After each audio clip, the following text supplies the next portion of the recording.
Hi, I'm Emily. Coming back to my hometown after college should have felt comforting, but stepping into my late father's house felt more like entering a cold, unfamiliar place. My stepdad Paul, his wife Susan, and their kids Mark and Lucy had turned the house into something I barely recognized. The warmth and happiness that once filled the house were gone, replaced by a heavy, uncomfortable silence that felt like it was choking me. "Make sure you clean up after yourself. We don't need more mess around here," Susan said sharply as I pulled my suitcase toward my old room. Lucy stared at me like I was some unwanted guest, whispering just loud enough for me to hear. "Why is she even back? Didn't she get the message to stay away?" Mark didn't even bother pretending to be nice, sneering as he walked past me. "Guess college didn't work out, huh? Came crawling back?" It hurt. These were supposed to be the people who were my family. My dad had married Susan after my mom died when I was just a child. He always hoped Susan and I would get along, and that her kids would be like siblings to me, but after he died suddenly last year, any sense of family disappeared with him.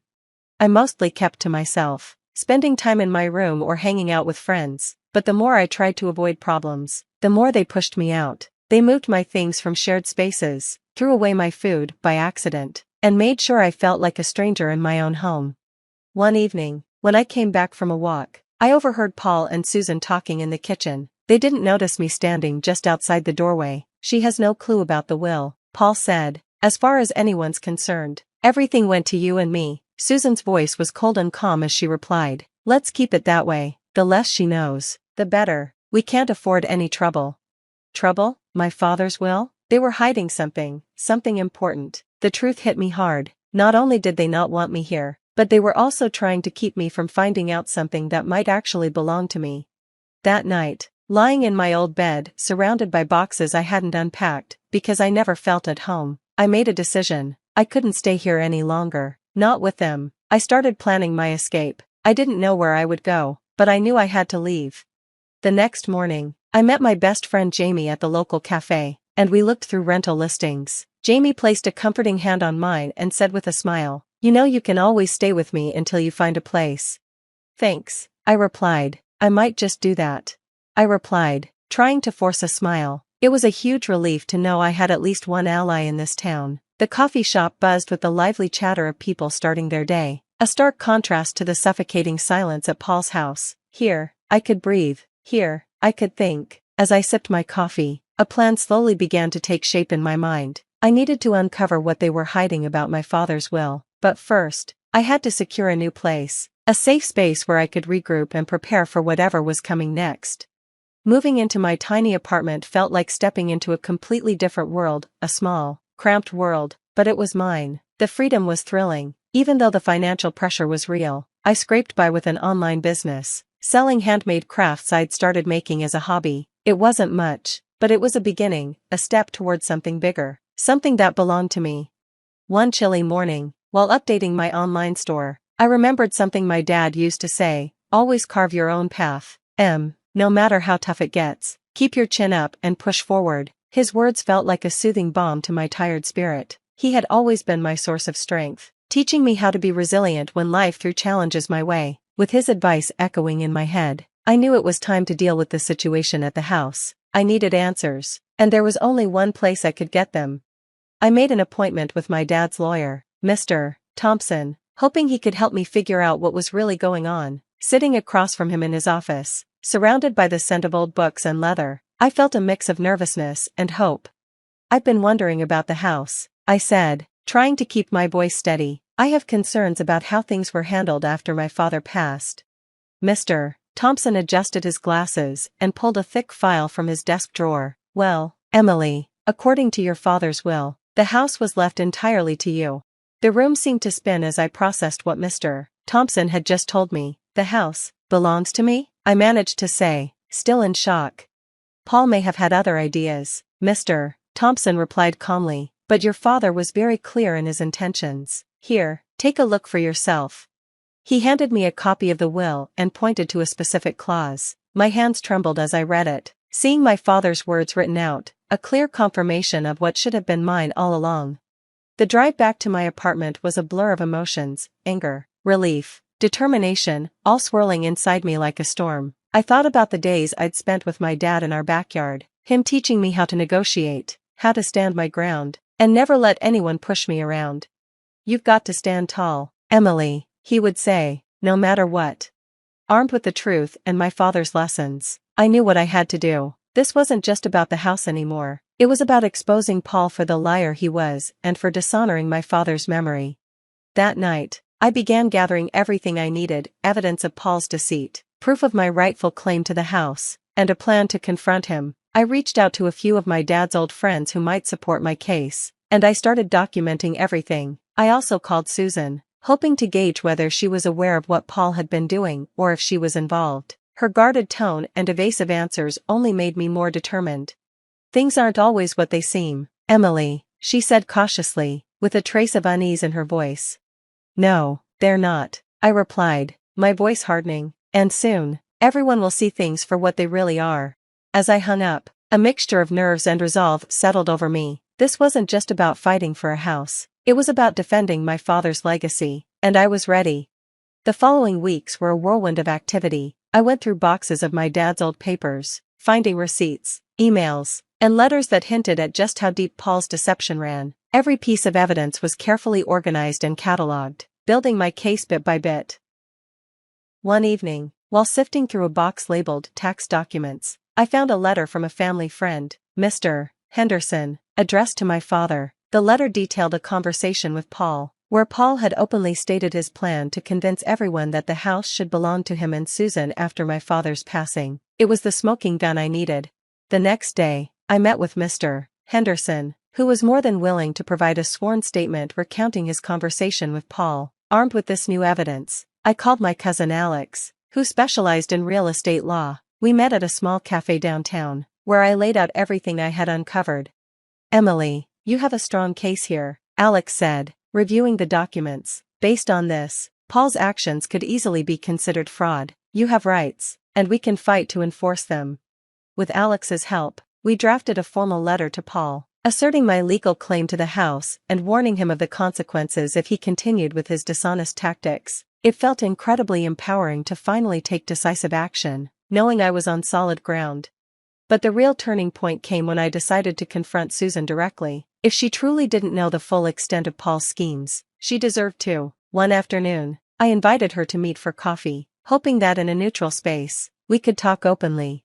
Susan, I found something troubling in my father's documents, I began, carefully watching her reaction. There are inconsistencies in what Paul has told us about the house. According to my father's will, the house was left to me, not to Paul. I have the documents to prove it.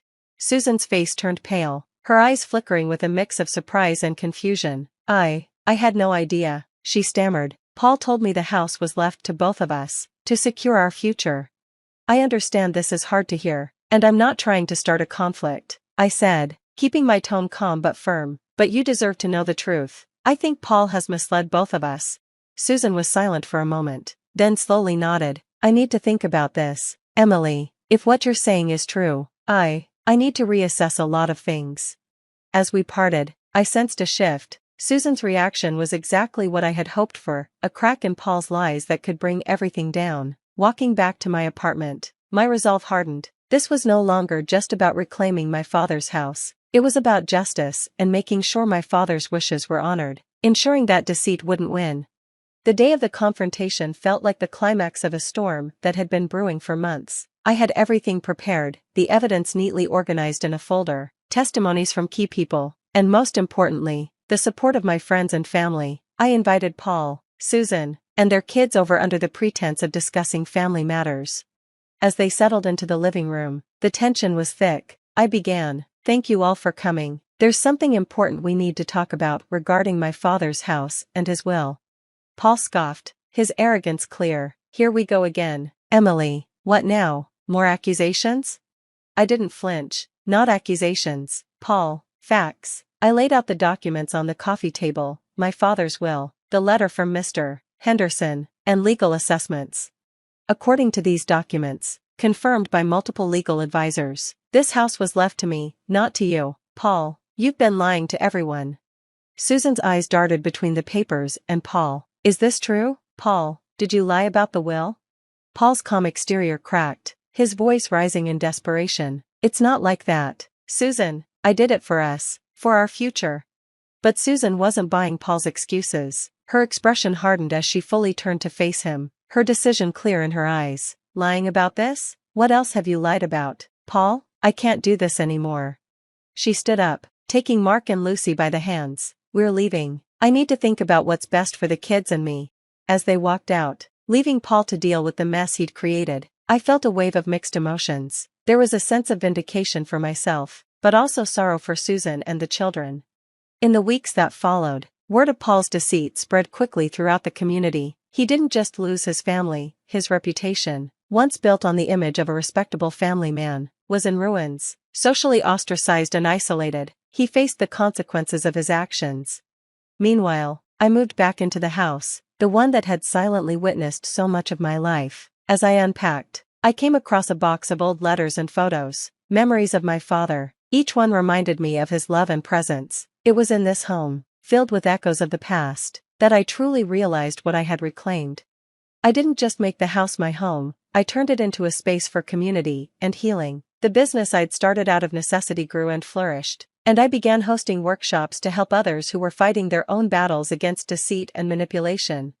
Standing in the newly renovated living room, now alive with laughter and conversation from a local support group meeting, I felt a deep connection to my father's legacy. This house, once a place of conflict, was now a sanctuary, a place of healing and strength.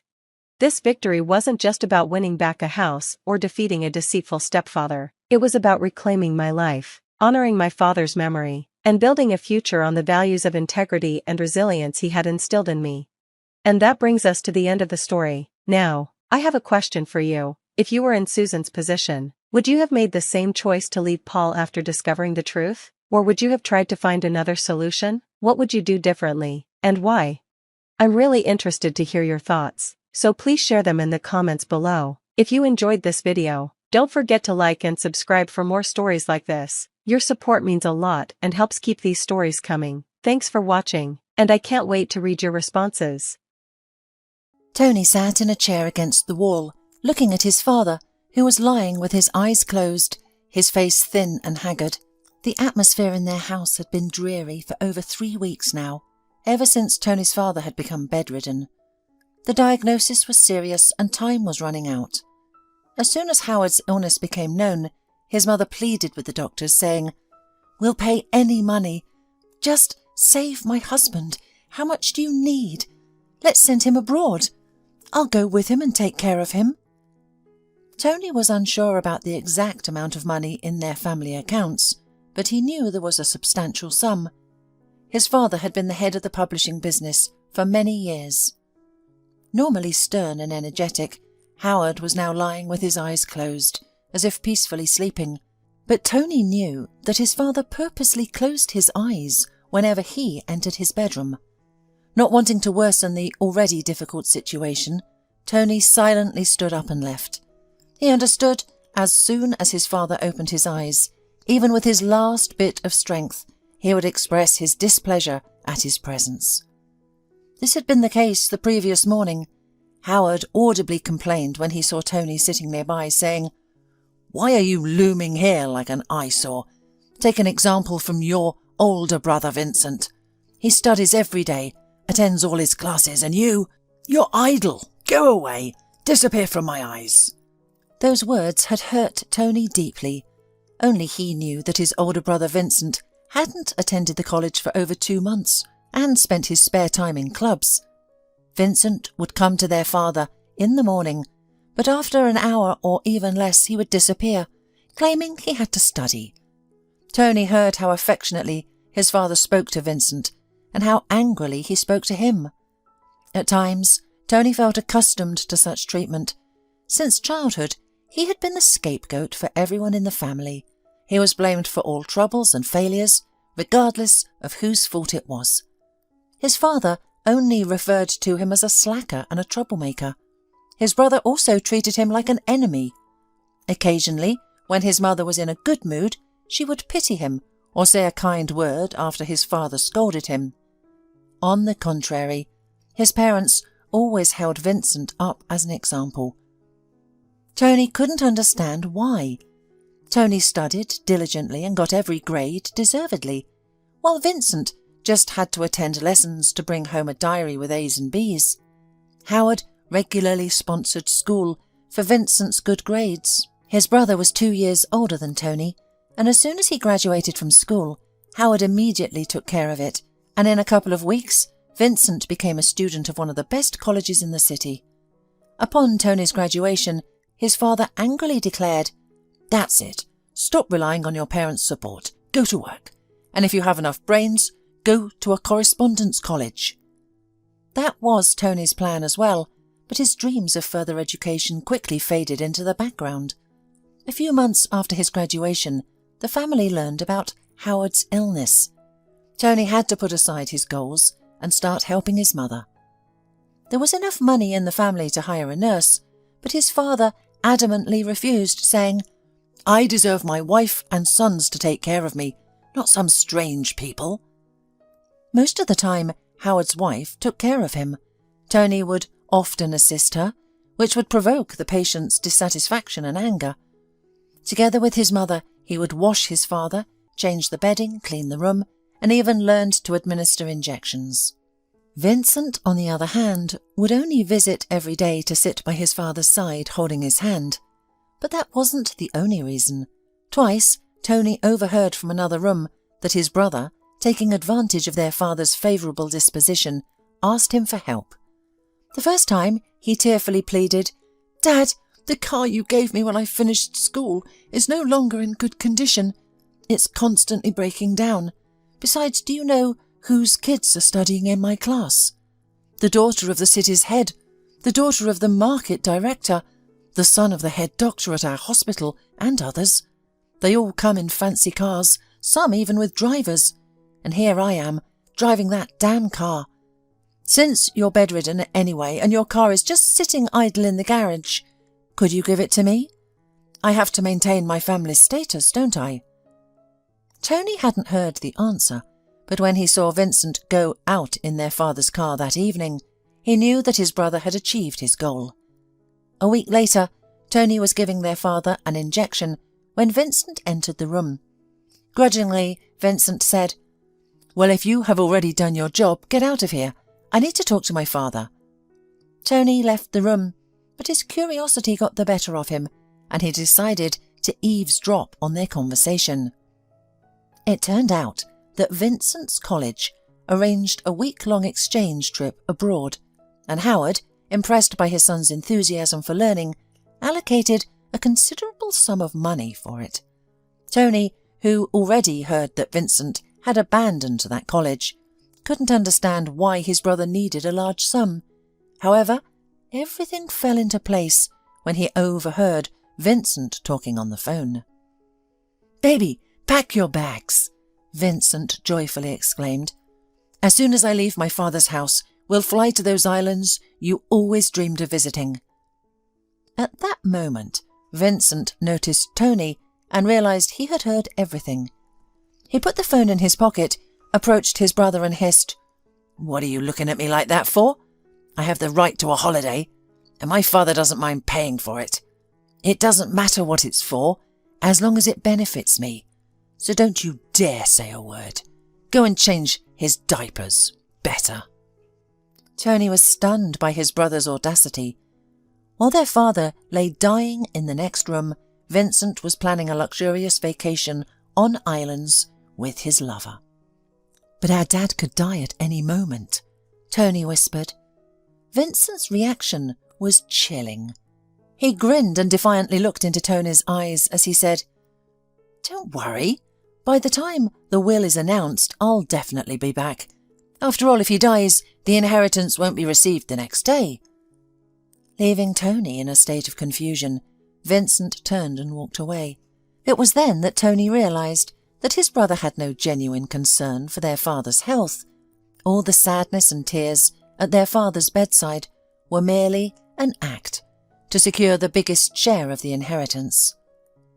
A couple of days after Vincent's departure, their father passed away quietly at night, with Tony on duty at his bedside. This moment would be etched in Tony's memory forever. His father opened his eyes and looked at Tony with a kind and affectionate gaze for the first time. It was as if he wanted to say something, but after a few deep breaths, he fell silent. Tony immediately sensed that something terrible had happened. He woke up his mother, taking a sedative from the kitchen on the way, as she had been relying on them heavily lately. Sobs, farewells and funerals followed. Throughout this time, Tony never left his mother's side, while Vincent continued to enjoy his leisure on the seashore, not bothering to return for the funeral. He only returned when several days had passed. He visited his father's grave only once, and that was at his mother's insistence. Life remained unchanged for him, and he even claimed to have more freedom of action. He could access cash in the safe without his father's approval, use his car whenever he wanted, and answer to no one. His mother didn't ask any questions. After her husband's death, she didn't care about such matters anymore. On the day of their father's scheduled will reading, all the family members were summoned by the notary. Vincent arrived in high spirits, smirking at Tony, as if he already knew the content of the will. As for Tony, he had no illusions, but what he learned from the notary was beyond any expectations. Their father's real estate and movable assets had been divided completely, in his opinion, unfairly. The house they all lived in and the monthly maintenance had been bequeathed to his wife for life. Tony fully agreed with this part of the will. To his eldest son, Vincent, their father left the management of all accounts, businesses, multiple cars, and a spacious apartment in the downtown. When it was Tony's turn, everyone held their breath, as it seemed that there was nothing more left for him.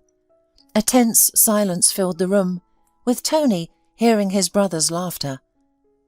The notary adjusted his expensive spectacles and read more quietly, revealing that their father had left Tony a stable with a small cottage located far outside the city, along with a sum of money in his account that was sufficient for him to start an independent life.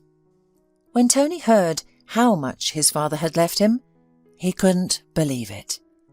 The number of zeros in his older brother's inheritance was many times more, and the money that had been left to Tony, his brother, could probably be squandered in clubs in less than a month.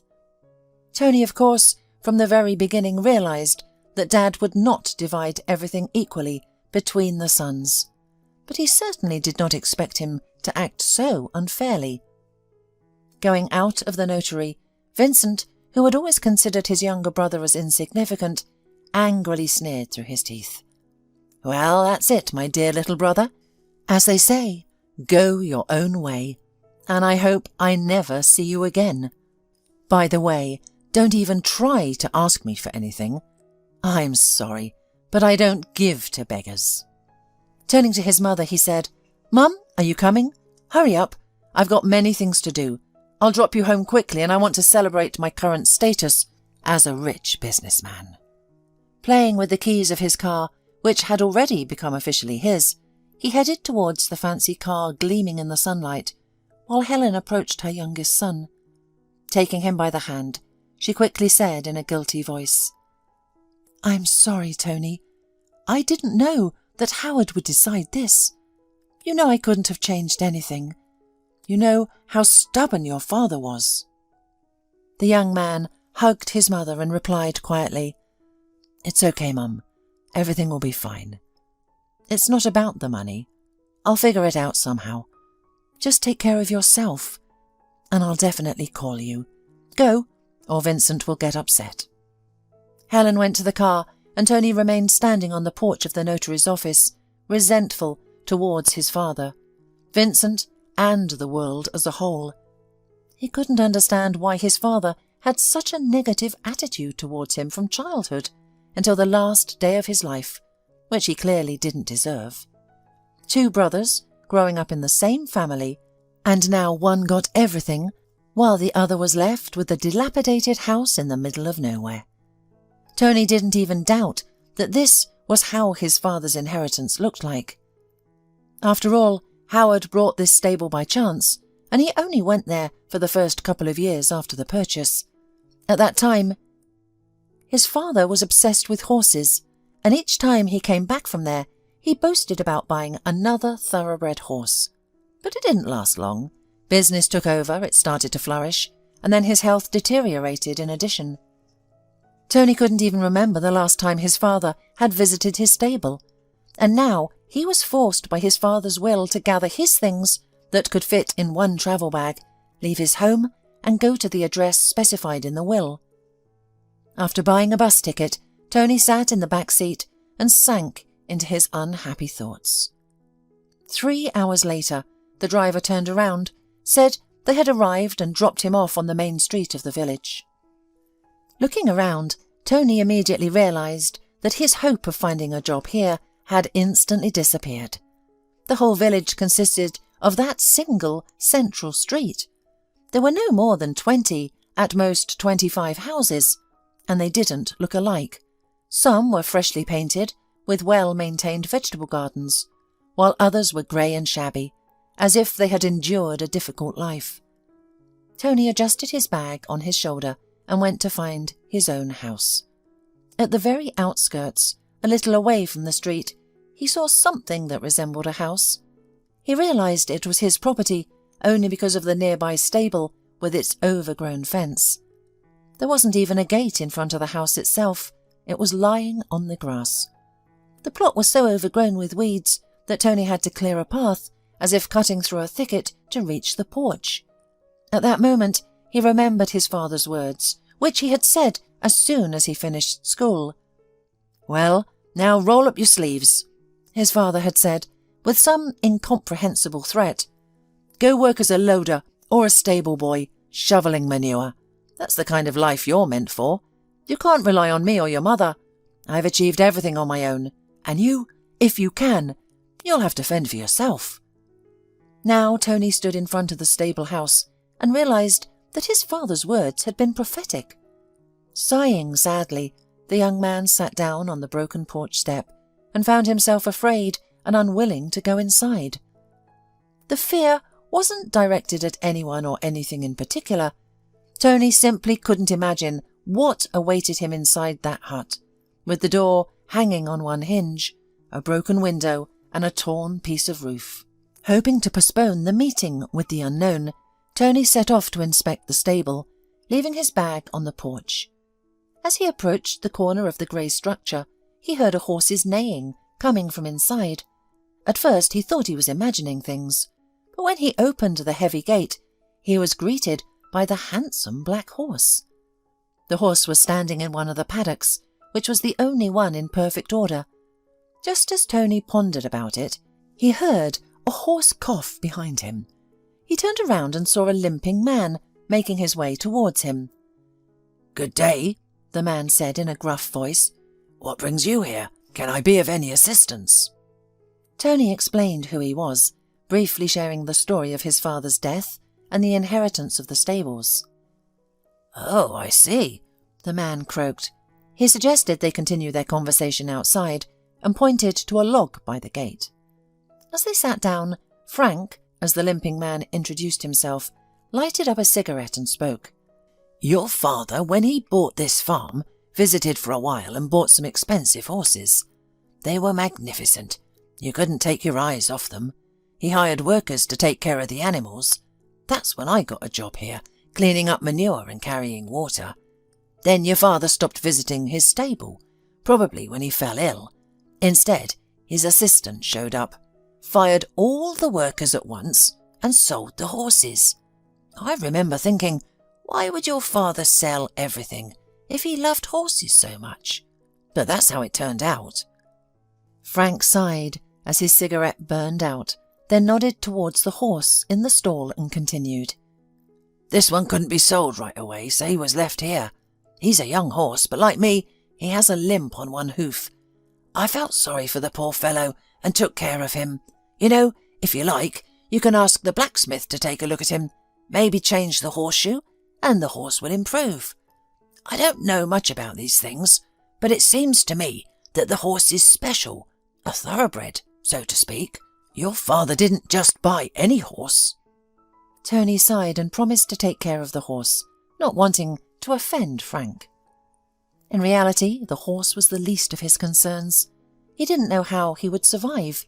He had no money, no job, and the house had been ransacked and left in ruins.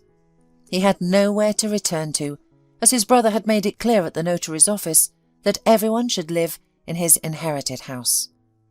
Therefore, Tony couldn't go back to his parents' house. There was only one way out. He had to find a way to survive in this wilderness. After chatting a little more with Frank, he bid him farewell and headed towards the house. He needed to settle in before dark. However, as Tony stepped over the threshold of his future home, he was taken aback. Once again, he was astounded by how cruelly his father had treated him. It could hardly be called a dwelling. The small room, which had likely been a kitchen, had a broken window and was littered with cigarette butts and empty bottles. The only furniture that remained intact was a sturdy cupboard, while a table and a couple of stools were scattered around as if there had been a fight. The second room in the house seemed to have been occupied by mice for a long time.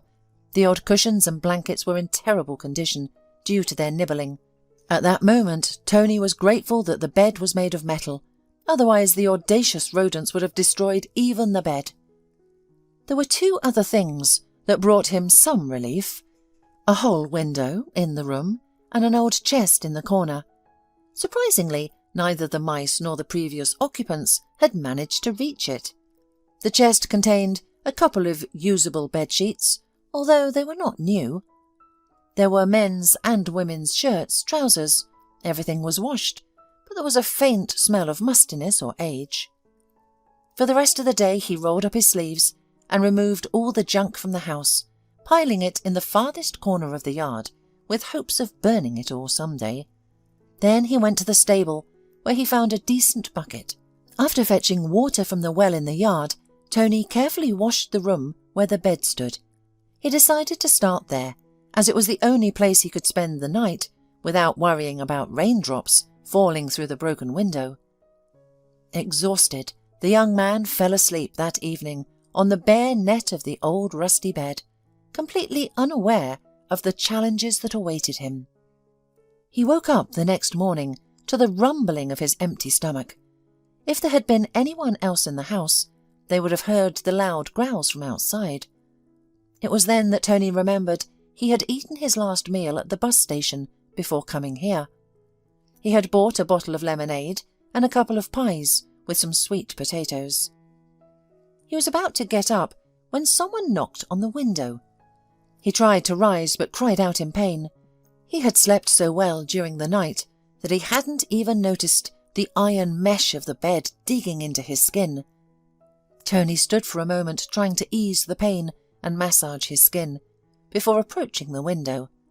He opened the shutters wide and saw a female angel. She was a short girl wearing a colourful sundress that almost reached her heels and a perfectly white headscarf. She smiled shyly and handed him a package. "Hello, I'm Rachel, Frank's neighbour," said the stranger, charmingly smiling. "He told me all about you yesterday, so I thought by the time the market opens at noon, you'll starve to death. I'm going to the farm this way anyway, so I brought some milk and half a loaf of bread." Catching Tony's glance, she lowered her eyes in embarrassment and added sadly, "I'm sorry, I have nothing else to offer. My son and I live alone, so this is what we eat, and I'm excited to share it with you." Tony suddenly disappeared from the window and in a second appeared beside Rachel. Taking the package from the girl's hands, he exclaimed, "Rachel, you saved me from starving to death. I woke up thinking I was dying. I was so hungry." She smiled, and Tony continued, "I thought I'd go to the shop and buy everything, but now I realise that you don't even have one here. And I wouldn't have an energy to get to the market. You saved me. But I can't even thank you enough. I can't even invite you into my house. I'm still afraid to enter it myself, but I promise, as soon as I've put things in order, I'll invite you and your son to have tea." Throughout their conversation, Tony discreetly observed Rachel. Her features seemed familiar, but he couldn't remember where he had seen her before. Over the next few days, Tony tidied up his new home. Frank managed to find some glass somewhere, and they carefully cut it and installed it in the kitchen window. Talking about the charms of country life, the men quickly whitewashed the walls of the house, while Frank's wife cooked dinner for them. Tony was surprised at himself. He could handle the saw and hammer he had found behind the house with ease, even though he had never even suspected the existence of such tools before. In their family, there had always been hired workers to do such tasks. Now, he himself fixed the table and kitchen chairs, and he even enjoyed it. Rachel visited him once more, waving her hands in surprise, and said, "I thought nothing good would ever come out of this messy house, but it's still possible to live and even thrive here. You have golden hands. The only thing you need to make it cozier is a curtain for the window. I would sew them if I had something to make them from." Tony smiled mysteriously and went into the other room, where there was a chest. A few minutes later, he returned with a colourful sheet. "How about using this?" he offered Rachel. Luckily, the previous owners were stockpiling, and the looters didn't have much use for it. Rachel unfolded the sheet and went to the window to see how it looked. Satisfied, she said, "Why not? We won't tell anyone it used to be bedding. I'll sew them today, and we can hang them up tomorrow." Tony looked at her admirably and once again thought about how much he liked this simple country woman. Perhaps he would even have tried to court her, but Rachel had made it clear from the first day that they could only be friends. Tony had already learned that Rachel was married before, but it had been brief and unsuccessful. When he asked her to tell him about herself, Rachel reluctantly shared her story. "Before the wedding, my husband used to treat me like a princess," she said sadly as they sat on a bench outside the house. "But as soon as we got married, he changed completely. He started hanging out almost every day and chasing after other women. I endured it for a long time, crying and begging him to change, but I couldn't make a difference. Even when I became pregnant, it didn't make him reconsider his life. When my son was just 3 months old, that scoundrel became even more audacious and openly flirted with a village woman named Howard. Then they went with her to the city. Since then, Billy and I have been living alone." When Tony asked her where her son was, Rachel said that Frank's wife was helping him, so when she had to go to work, she looked after the boy. Rachel herself worked as a milkmaid for a local farmer and went to the cowshed every morning at dawn. A few days later, while walking with Billy, she checked on Tony, and he quickly found a common language with the little boy. Tony was grateful to have met Rachel. Communicating with her was effortless. She often gave him gardening advice, explaining how and why to take care of the plants. She also recommended a blacksmith to help with Eclipse, the horse Tony had inherited. The cost to change the horseshoes was significant for Tony's small budget, but nevertheless, he decided to proceed and never regretted his decision. When Frank saw how fast Eclipse was galloping, he exclaimed, "Oh, I've told you, this young spirited horse. I wish I could change my shoes and not limp any more." Tony smiled back. He had liked Frank from the first day. He didn't drink and was skilled at everything. Frank helped him fix the stable fence and taught him how to repair the roof. "Do you know why I'm lame?" Smoking a cigarette, the elderly man asked Tony. "I fell off the roof when I was young. Back then, my army buddy and I were working hard. We built houses, repaired them when needed, made good money, by the way. We were young and foolish. One day, after having a few shots in the autumn cold, we climbed onto the scaffolding. I didn't even realise what went wrong, but I fell in no time. My friend wasn't hurt at all, but the doctors had to pick up pieces of my leg and save it. Since then, I don't drink alcohol, but unfortunately, I can't make my leg healthy again." Tony enjoyed listening to his elderly neighbour. He had a way of telling stories that were captivating. They often sat by the stables in the evening, with Frank puffing on a cigarette, reminiscing about the past. During these months, Tony found himself glad to be in this village. The people here were different from city dwellers, simple, kind, living a quiet and measured life without excesses or fuss. Tony was pleased with the house that he had gradually fixed up. It had become quite comfortable to live in. His resentment towards his brother had gradually faded, and he kept his promise to call his mother from time to time. During their last conversation, Helen expressed concern about Vincent. "Oh, Tony, I'm worried about your brother. He completely abandoned his studies. He doesn't want to work either. He handed over his father's business to his friend and is just living off the interest. He spends his nights drinking and partying with the money. He mentioned you several times. He said you'll starve to death and that even if you come crawling back on your knees, he won't give you a penny." "Don't worry, Mum," Tony said cheerfully. "I'm not going to crawl, and I'm sure I won't starve to death. Everything is fine with me, even better than I expected at the beginning." At that moment, he wasn't lying. He said how he truly felt. He felt good and at ease. The only thing that saddened him was the lack of job opportunities, but he was almost certain that things would change soon. And change did come soon. That day, despite the early morning, Tony was already on his first crop in the vegetable garden when Rachel rushed into the gate. She was waving a piece of paper and speaking excitedly. "Tony, look what I found. I went to the chief, to our farmer, for his pay, and I saw this leaflet lying there. Read it quickly. It's an opportunity for you and Eclipse." Tony took the leaflet, which had a herd of horses at its centre, and an announcement below. It turned out that a horse show was being held in the neighbouring town. The requirements were minimal, but the main prize was substantial. After reading the text, Tony grinned and handed the sheet back to Rachel, saying, "There will probably be thoroughbred horses exhibited there, and our Eclipse is only a thoroughbred, according to Frank's words." Rachel tried to persuade him for a while, but then she waved her hand, placed the leaflet on the porch, and left a bottle of milk on it. Turning around, she disappeared behind the gate, as quickly as she had appeared. Tony returned to his work. However, the thought of the horse show lingered in his mind. The prize money, by village standards, was substantial, and although he didn't believe in success, Tony decided to give it a try. Frank's words about his father only buying purebred horses, which meant that Eclipse could be purebred, stuck with him. In the remaining days before the exhibition, Tony carefully prepared the horse, and Frank gladly assisted him.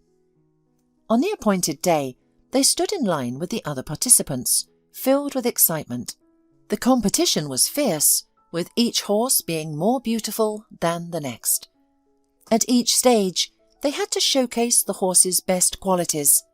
Surprisingly, Eclipse won the hearts of almost all the judges. Tony was astonished when his pet horse was declared the winner. Right after the award ceremony, an older man with grey hair approached Tony and gently stroked the smooth mane of Eclipse. He said thoughtfully, "He's so beautiful. You know, this breed is very rare, and only a few have been brought to our country from abroad. Such a horse is valuable, believe me. Would you consider selling him? I would pay a good price."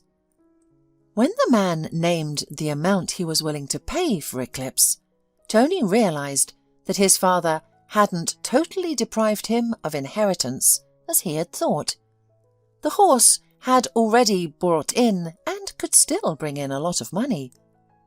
As Tony pondered the events that had unfolded, the man continued to stroke Eclipse. Finally, the young man responded firmly, "No, I won't sell the horse. He was inherited by me, and he is like a memory of my father." In his mind, Tony was already envisaging taking Eclipse to future tournaments. After all, having won such a prize once, why not try his luck again? The man had even imagined how he would use the money he had won to create his own small farm and live comfortably like others. However, his thoughts were interrupted by the same gentleman. "You know, I knew your father very well. My name is Mr. Sheldon. We started our business together when we were young, and we were friends. We had been friends since our student days. We studied together. Those were good times. We shared all our joys and sorrows. It was surprisingly easy for both of us. Many people even envied us, but then years later, our paths diverged and we lost touch, the stranger said, his voice filled with sadness as he seemed to reminisce about the past. At that moment, Tony found himself torn between wanting to hear about his father's past and not wanting to dwell on it. He was about to bid farewell when the stranger spoke again. You know, I recently read in the newspaper about your father's death and your family. Something puzzled me. Although I hadn't spoken to Howard in many years, I know for a fact that he didn't have 2 sons, but a daughter and a son. He was overjoyed when his daughter was born first. He said she would be his little princess. And when his son was born a couple of years later, Howard was ecstatic. We were still good friends then. Our children were born around the same time. Howard's daughter was born in early April, and my eldest was born a month later, in May. We used to joke, when they grow up, we'll merge our businesses by getting them married. But I don't have a sister, Tony interrupted. I only have Vincent, my brother. It's true he was born in the same year when you say your daughter was born. Mr. Sheldon looked at Tony intently and continued thoughtfully. You know, young man, those were troubled times. There were problems in business, among other things. Howard and his family disappeared from the city. No one really knew what happened. Suddenly, your family vanished for a couple of years and then reappeared. But instead of a daughter, Howard had an older son. People gossiped, but eventually they moved on with their own lives, dealing with their own problems as best they could.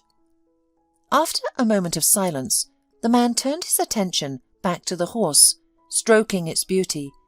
In a half-whisper, he spoke mysteriously to Tony. But what confused me even more than the substitution of a daughter for a son was your father's attitude towards horses. You know, it intrigued me. From a young age, Howard adored horses and treated them like deities. He carefully selected each of his prized horses, knowing their pedigrees and providing them with ideal living conditions. When he returned, many of our mutual acquaintances noticed how much he had changed. At first I didn't believe it, but when I saw the condition of his stables, I was shocked that your father had allowed them to fall into such disrepair. Tony listened intently, trying to make sense of it all. It was unfathomable to him how his father had allowed the stable to ruin.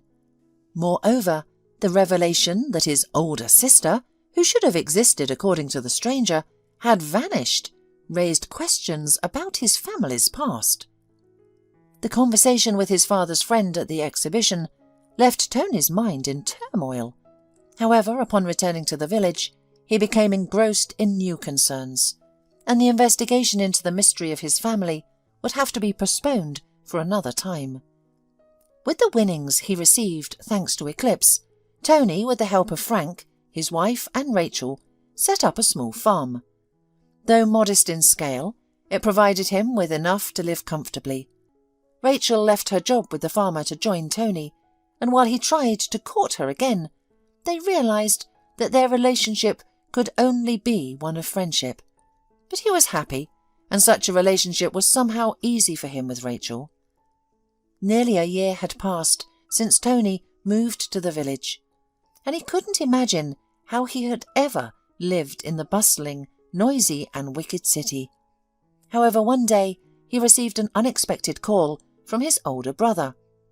From the first moments of their conversation, Tony sensed that Vincent still harboured hatred for him, and seemed to call solely to mock him. "Well, little brother, aren't you starving yet?" Vincent asked, and then, noticing the farm behind Tony through the video call, he continued in astonishment. "Have you been hired as a cattle farmer?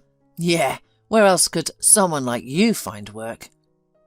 When Tony informed Vincent that it was his own farm and stable, Vincent fell silent, abruptly cutting off his prepared speech.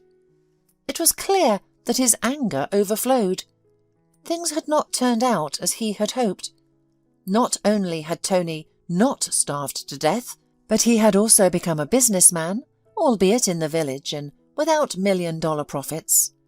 Clearly, this fact pained the older brother so much that he decided to visit that very day, supposedly to check on him. Throughout this time, Tony couldn't shake the thought that he had an older sister somewhere. But then, who was Vincent to him? Tony concluded that his brother's arrival came at the right moment, as it presented an opportunity to collect material for a DNA test. He carefully took a cigarette butt left by Vincent in the ashtray, as well as the glass from which he had been drinking. Tony even managed to collect a few hairs from the headrest of the driver's seat while his brother inspected his possessions. Immediately after Vincent's departure, Tony went to the city and submitted all the necessary materials for the kinship test. He anxiously awaited the results, as it was a time filled with both excitement and agony. Tony had no idea what the test would reveal, but he was certain that there was some mystery involved. The DNA results indicated that Tony and Vincent were complete strangers to each other, having no trace of a familial relationship. Upon receiving the result, Tony sat down on a bench in the square in front of the clinic, staring at the document, unsure of what to do next. It was obvious that there was some well-thought-out machination, but it would be impossible to solve it on his own. After sitting for some time, Tony placed the result sheet into his inner pocket and headed to the nearest police station. There, the investigator listened attentively and suggested filing a detailed statement. At that moment, Tony had little faith that anyone would take up his case. He believed it would likely be shelved and eventually forgotten. To his surprise, just a few days later, he was summoned to the police station. In the investigator's office, Vincent was sitting anxiously, appearing much less confident than before. He seemed frightened and suddenly began whispering rapidly, as if afraid of not being able to relay everything in time. "Tony, what nonsense are they talking about? This man interrogated me for half an hour, asking if I knew any missing businessmen who were supposedly your parents. He claims that you're not my brother at all. It's ridiculous. We've always been together. He's questioning our mother right now." At that moment, Tony didn't believe Vincent, even though his brother's appearance clearly indicated that he was in shock upon hearing the news. Helen spent several hours with the detective Shields. Tony grew concerned for her, as her health had noticeably declined after their father's death. When she emerged from the investigator's office into the corridor, it was alarming to see her. She looked as if she had aged another 10 years, with a stooped back, red eyes from crying, and a dull gaze. Ignoring her sons, the woman slowly staggered out, and the investigator invited Tony into the office. "My name is Detective Paul Shields. What a job you've given us," began the policeman, motioning for us to sit down. "You have no idea what happened. It turns out that your so-called parents are not your natural parents.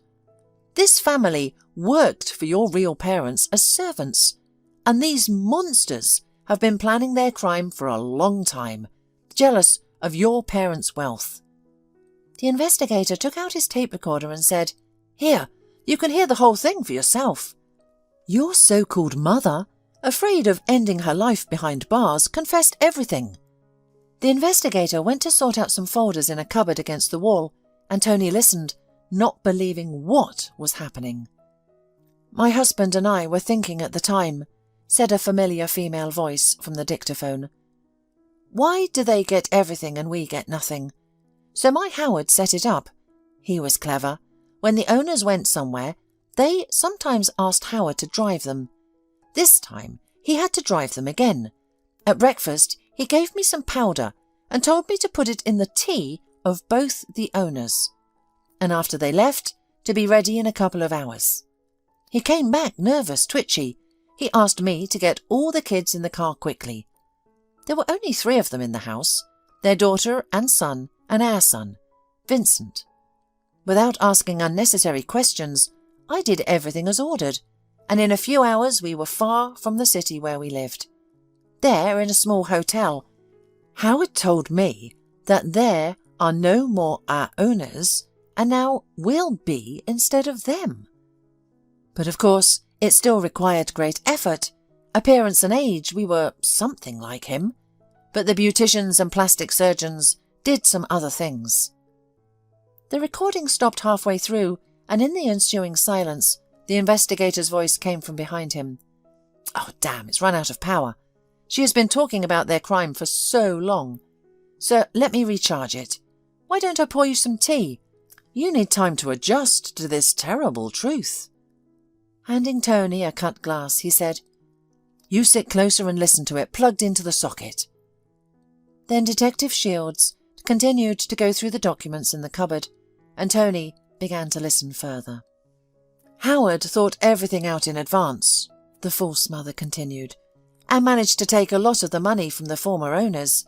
We rented a big house, hundreds of kilometres from the town where we lived. Howard said we should wait some time. Then we found a village orphanage somewhere along the road where we were travelling. My husband said we couldn't get rid of both at once. It would be suspicious, and so they might ask. He made up a story that we were on a trip and our daughter died suddenly, so we adopted a boy to ease my maternal grief. When we returned some time later, we had no difficulty in communicating with acquaintances, for we had been there for many years and knew well the habits and tastes of our hosts. Howard quickly entered the role and easily got into the image of the host. And we would have lived like that if you didn't dig." The voice in the dictaphone sighed and fell silent. Detective Shields went to the table and pressed the off button. Touching Tony's shoulder, he said, "Hang in there. I understand it's hard to find out that the people you thought were your parents are not parents, but murderers. But the main thing is that you found out that you have a sister. I think we'll try to find her." Tony, who had been in a sort of stupor all this time, seemed to come to his senses, and raising his eyes to Detective Shields, he pleaded, "Please, help me find her.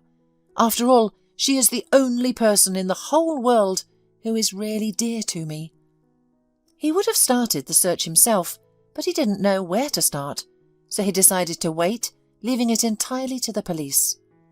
Every day, his thoughts returned to what he had heard in the investigator's office. A little over a fortnight had passed. During that time, he didn't see his brother or his so-called mother again. One morning, while he and Frank were cleaning the stable, Detective Shields appeared on the doorstep. "Hello, everyone," he began in a cheerful voice and continued, "I have good news for you. Tony, why don't you make me some tea? I'll tell you everything I've learned about your sister." Tony's pitchfork nearly fell out of his hand. He was afraid to hear that his sister, as well as his parents, were gone. However, looking at the cheerful policeman, he calmed down. It was clear that he had come with good news. Setting down his instrument, he invited the guest into the house. It turned out that Tony's sister had been adopted by a childless couple many years ago after being placed in an orphanage. To avoid unnecessary gossip, the family had moved to the countryside and lived just 2 villages away from where Tony now resided. Excitedly, Tony asked, "Please, tell me, is she alive? Does she still live there? I'll go there right away." But the policeman just laughed, placed his hand on Tony's shoulder and sat him down. "Calm down," he continued jokingly. "There's no need to go anywhere. Your sister is alive. Unfortunately, her parents are no longer alive, so she has moved. But you won't believe where." Tony looked at him questioningly, and the policeman, as if testing his patience, revealed information gradually. At that moment, The kitchen door swung open, and Rachel appeared on the threshold, radiating happiness. "Well, I'd like you to meet her," said Detective Shields. "She is your very real sister." Rachel smiled, and Tony felt like he was in a dream. Everything that was happening seemed unreal, but kind and happy. Now it became clear to him why Rachel's face seemed so familiar. That day, the three of them sat in the kitchen for a long time, discussing everything they had learned. As they were about to leave, Detective Shields offered to give Rachel a ride home. They said goodbye to Tony, and Tony could hardly sleep that night. There had been so much information lately that his head was about to burst. The most important thing was that now he had his own sister and a wonderful nephew. From that day on, Tony noticed that Paul began to visit their village frequently. That day, after work, they were going to have dinner at Tony's house. They often gather there now. When Paul appeared on the doorstep with a huge bouquet of flowers, he nervously addressed Tony. "Here's the thing.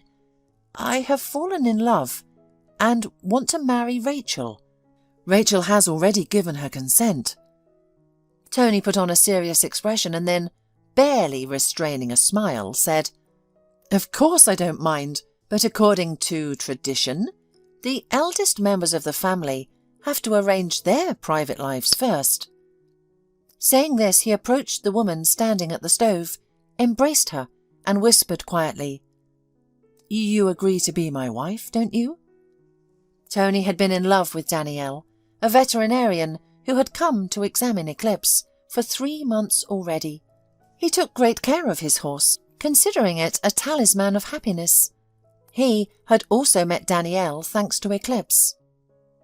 During all this time, Tony had been planning to propose to Danielle, but couldn't muster the courage. Now he thought it was the perfect moment. That evening, the small house felt especially warm in the cosy kitchen, and a month later, they had a lively village wedding. After the wedding, everyone decided to stay and live in the village.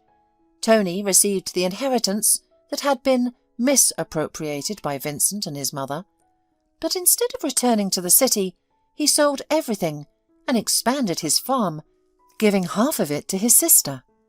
He learned from Paul that his unmarried mother had moved in with Vincent, who, left without money, had been living on odd jobs and drinking. However, Tony was not interested in this at all. He became the happiest man, loving his sister, adoring his wife, and eagerly preparing to become a father. And for all of this, he was grateful to Eclipse. Eric enjoyed taking trips out of town throughout the year, but especially during the summer. He cherished the silence, fresh air, and minimal traffic. After dropping off a client in a rural village, he would drive back along the empty road and relish in the perfect day with sunny and warm weather despite the early hours. Eric turned on some soft music, opened the window and greedily breathed in the fresh air. At that moment, he couldn't help but think if it weren't for work, he would stay and wander through the forest, enjoying the serene silence. However, it was Saturday, and there was a lot of impatient clients in the city, so he needed to return as soon as possible. Mr. Park, Eric's boss, had already called him a few times, demanding that he return immediately. Being a retired officer, Mr. Park was used to expecting unconditional obedience, often not realizing the impossibility of his demands. On this particular day, when Eric received the order, he tried to explain that it would take about 40 minutes for a one-way trip, making it impossible to return within an hour. However, the boss continued insisting on being back in the city within an hour. During the trip, Mr. Park was contacting Eric every 10 minutes, demanding updates on his whereabouts and how much time he needed to reach the city. It seemed like he believed that the constant pressure would somehow speed up the process. Although the job had its merits, a good and timely salary, Eric sometimes contemplated quitting because of his boss. However, since he wasn't accustomed to constantly changing jobs, he decided to tolerate it for as long as he could. Suddenly, Eric felt that the car began to drive strangely. "Damn, how unlucky I am," Eric exclaimed out loud, realizing that he had a flat tire. He stopped the car, got out, and walked around to find that the front right tire was damaged. "Well, now Mr. Park will definitely be furious with me," Eric thought aloud as he went to the trunk. As he was about to retrieve the spare tire, he heard a child's voice from somewhere behind him. "Sir, don't worry. Everything will be fine with you. I can feel it." Turning around, Eric noticed a girl, about 5 years old, looking at him with black eyes and a friendly smile. "Where did you come from? All alone out here in the forest? Are you lost or something?" Eric asked in surprise. The little girl immediately started babbling. "No, I'm going to the pharmacy in town. My grandmother Sarah asked me to get some drops. She said her heart was racing and her blood pressure was so high, so I came to the bus stop, but it still hadn't arrived." Eric quickly realized from the girl's clothing that she appeared to be from a poor family. Her colourful dress was too big, and her knitted jacket was covered in lint balls and had lost its original colour and shape from frequent washing. "How could they let you go alone?" Eric asked, surprised. The little girl, seemingly delighted to have someone to talk to, responded emotionally. "There's no one else to go but me. Grandma is old and sick. She doesn't leave the house. And by the way, I'm a big girl and I am used to going to town on my own. Sometimes I even recite poems to people on the bus. I also sing songs and people clap and give me money.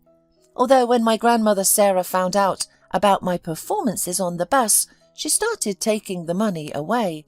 Saying this, the girl turned slightly sad, but then with a mischievous squint in her eyes, she added quietly, "But I secretly bought a chocolate bar with the money a couple of times and ate it while waiting for the bus back home. And I told Sarah that nobody gave me any money. Elderly people shouldn't have sweets anyway."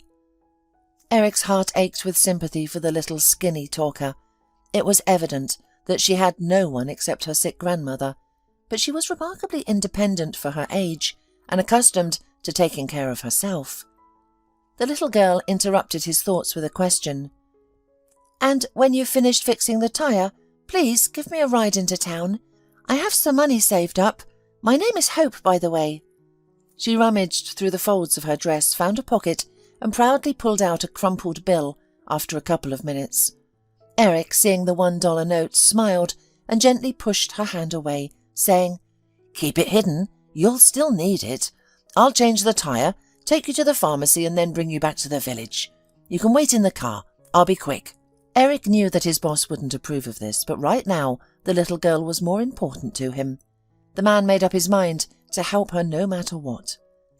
After replacing the tire, he got back into the car and immediately noticed Hope staring at a brightly coloured pack of cookies on the seat next to her. "Are you hungry? You can have a cookie, and there's still water," the man offered, extending her a bottle. Hope happily accepted the offer, quickly opened the packet, and started eating cookies with pleasure. Noticing Eric watching her, she apologised. "I didn't have an opportunity to eat this morning, even though I cooked potatoes last night." Eric turned away to avoid embarrassing her and started the car. He decided that he would feed the poor girl in the city and buy her some food. The radio constantly emitted the boss's stern voice, demanding to be contacted, but Eric knew that even if he tried to explain, he wouldn't understand.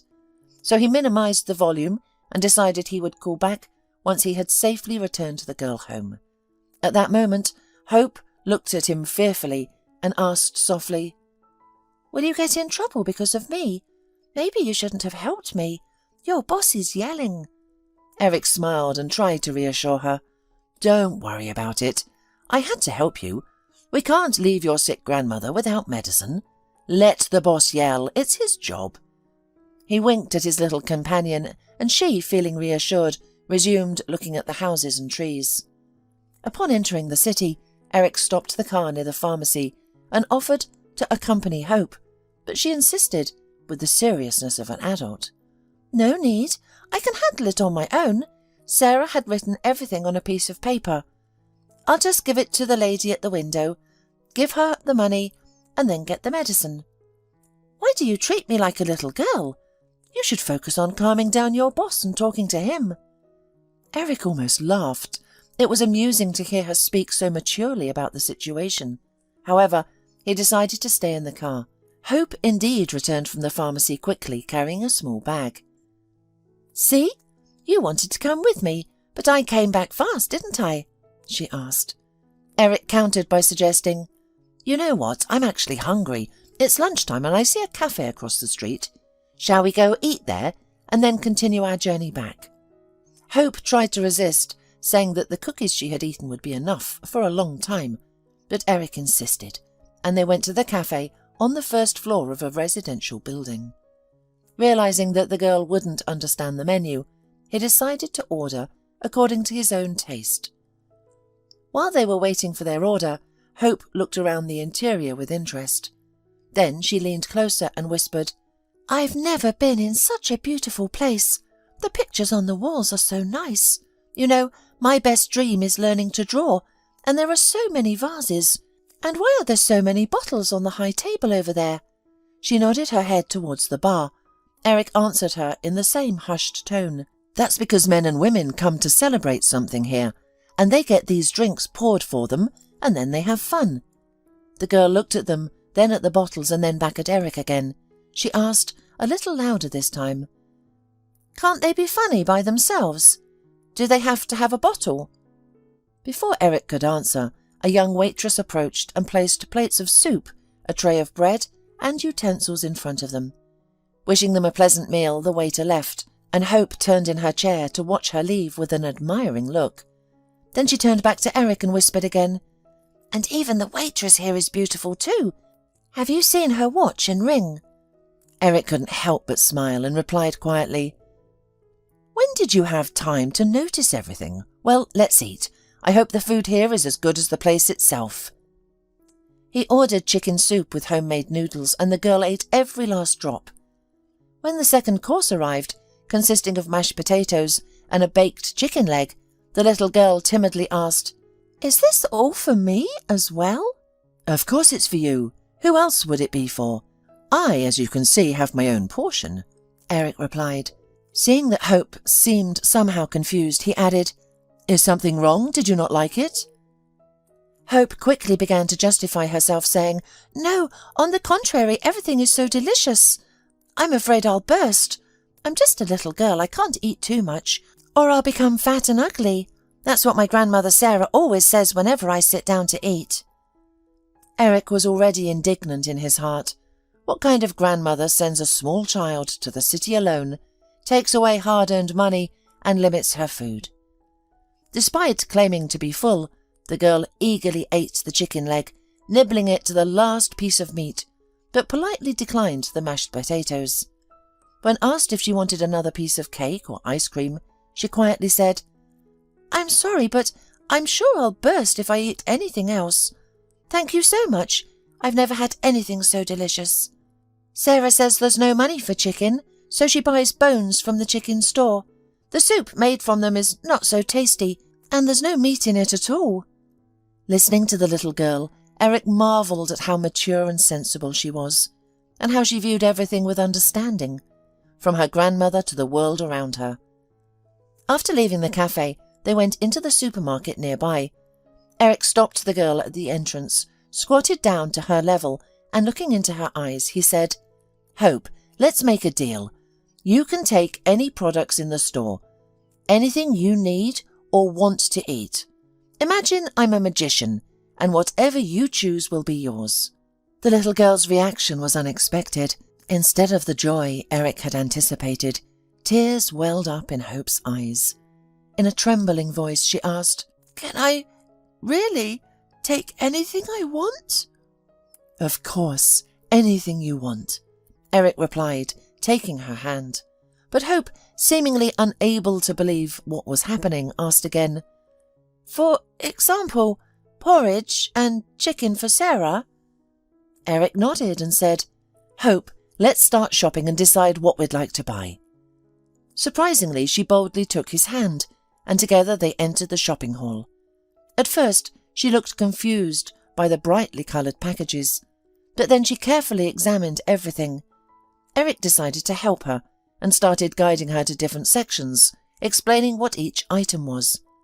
They decided that Hope needed a few chicken carcasses, milk, 5 different yogurts, 2 large packets of sausages, and some cereal and pasta. Just before reaching the checkout, she suddenly remembered something and apologised, saying, "Can I get 1 mackerel for Grandma? She loves mackerel, but they rarely have it at our village store." Eric was once again surprised at how much Hope cared for her grandmother, despite the apparent lack of concern from the grandmother's side. Seeing how the girl wanted to please her, Eric asked her to stay with the overflowing cart while he went back to the fish department to get the mackerel. After paying for the purchases at the cash register and bagging them into 5 bags, Eric carried them to the car. Hope solemnly carried the cake in her hands, covered in chocolate, with a few cherries on top. She was glowing with happiness. It seemed that at that moment her deepest dream had come true. On the way back to the village, Hope slept soundly in the back seat, while Eric kept thinking about her grandmother. He really wanted to see her and the little girl's living conditions. Eric had never seen any of his neighbours or acquaintances who would send their children of the same age to the store, pharmacy, or anywhere else. As they approached the village that Hope had named, Eric quietly woke her up and asked her where the house was. As Eric had expected, they were greeted by an old 1-story building, weathered by time. The windows hadn't been washed for so long ago that it was a wonder any sunlight came through at all.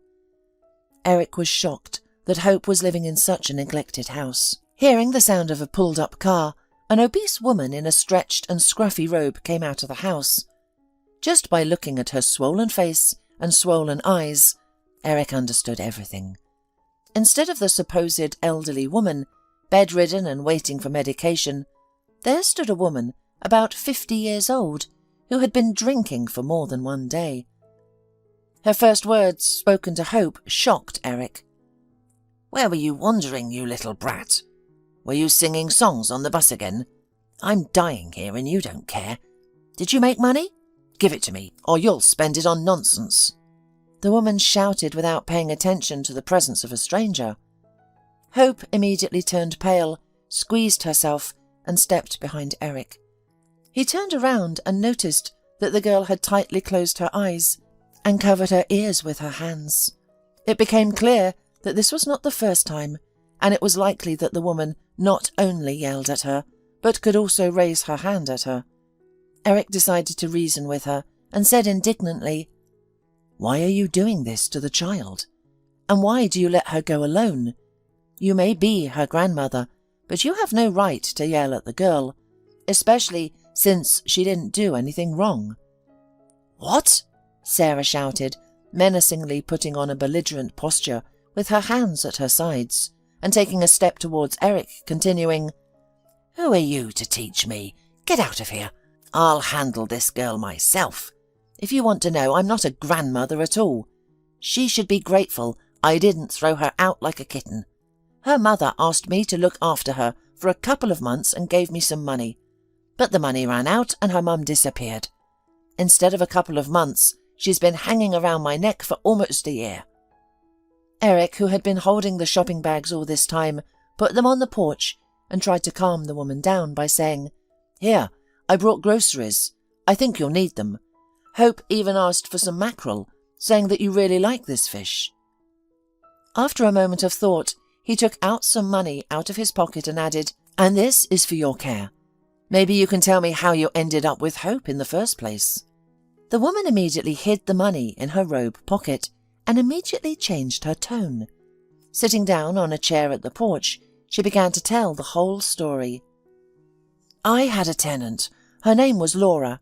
She came here with this girl in her arms and asked to stay temporarily. Somebody sent her money every month, and she had enough to pay for the room and for food. Then, one day, she said she was going to move to the city. The woman suddenly turned around and shouted at the house door, 'Hope, bring water, my throat is dry.' The little girl immediately ran over with a glass in her hands, and holding it to the woman, asked Eric, "Can I bring all the groceries inside? Otherwise they'll spoil." Eric nodded, once again amazed at how mature Hope was for her age.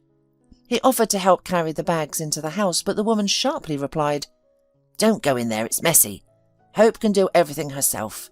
So, about her mum. She asked me to take care of the girl until she settled in the city. She said she would pay me money. I wasn't opposed, especially since it's not a bad addition to my pension. But Laura stopped sending money after 2 months and literally disappeared." Sarah looked at Eric as if seeking understanding. "Tell me, do I need all this trouble? I barely make ends meet for myself. My pension is pennies. And here I have to support this girl." Eric, of course, wanted to be indignant and say that, judging by Hope's appearance, her old clothes probably cost nothing, and that such a little girl probably ate like a sparrow, but he prudently kept silent. Instead, the man pretended to sympathize with the woman, hoping to learn as much as possible about the girl and her mother. He shook his head brokenly and replied, "I understand you very well. It's such a burden. If her own mother doesn't need her, why do you need her? Maybe you have a photo of this good-for-nothing mum. I'm driving all day long. Maybe I'll see her somewhere. I'll call her to conscience." The woman seemed very glad of this suggestion, and with difficulty rising from her chair, stepping heavily with dirty bare feet, she went into the house. She had been gone a long time, and Eric had suddenly decided that she would not return at all. Who knows, he thought, what such a drunkard has in her mind. But then the floorboards creaked, and puffing and pouring sweat, the flushed hostess appeared. It was evident that every step was difficult for her. Sitting down on a chair, she held out a black and white picture, saying, "Here, it was in her things. When she disappeared, I started to pack all her stuff into bags so that it wouldn't be lying around the house. The picture fell out of the book." Eric looked at the picture and his heart raced. Painfully familiar and very favourite eyes looked at him.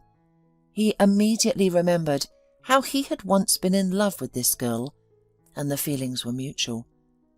Having got acquainted by chance at one student party, they literally couldn't live without each other, and were even going to get married. Eric then rented a small apartment and persuaded Laura to move in with him. He decided to save up a little money and then plan a wedding. There was no one to help them in this case.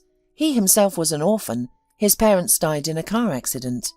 So they lived in love and harmony for a little over a year, and then suddenly they had a huge fight. After a while, Eric couldn't even remember how it all started. But only after this quarrel, Laura said that she couldn't live with a man who didn't understand her, and left their apartment, slamming the door. Eric tried to stop her then. He tried to reconcile, but she was adamant. Not understanding what he was guilty of, he nevertheless met her every evening after work and asked for forgiveness. But Laura did not even try to listen to him. And then one day she disappeared. She was not at work. At the door of the new apartment where Laura lived, he called several days in a row, but the answer was silence. Then a neighbour, taking pity on him, said that she had packed her things and moved to another city. No one could tell Eric exactly where Laura had moved to. And now he found out that his beloved had given birth to Hope, and his heart pounded even harder. He thought that Hope could very well be his daughter.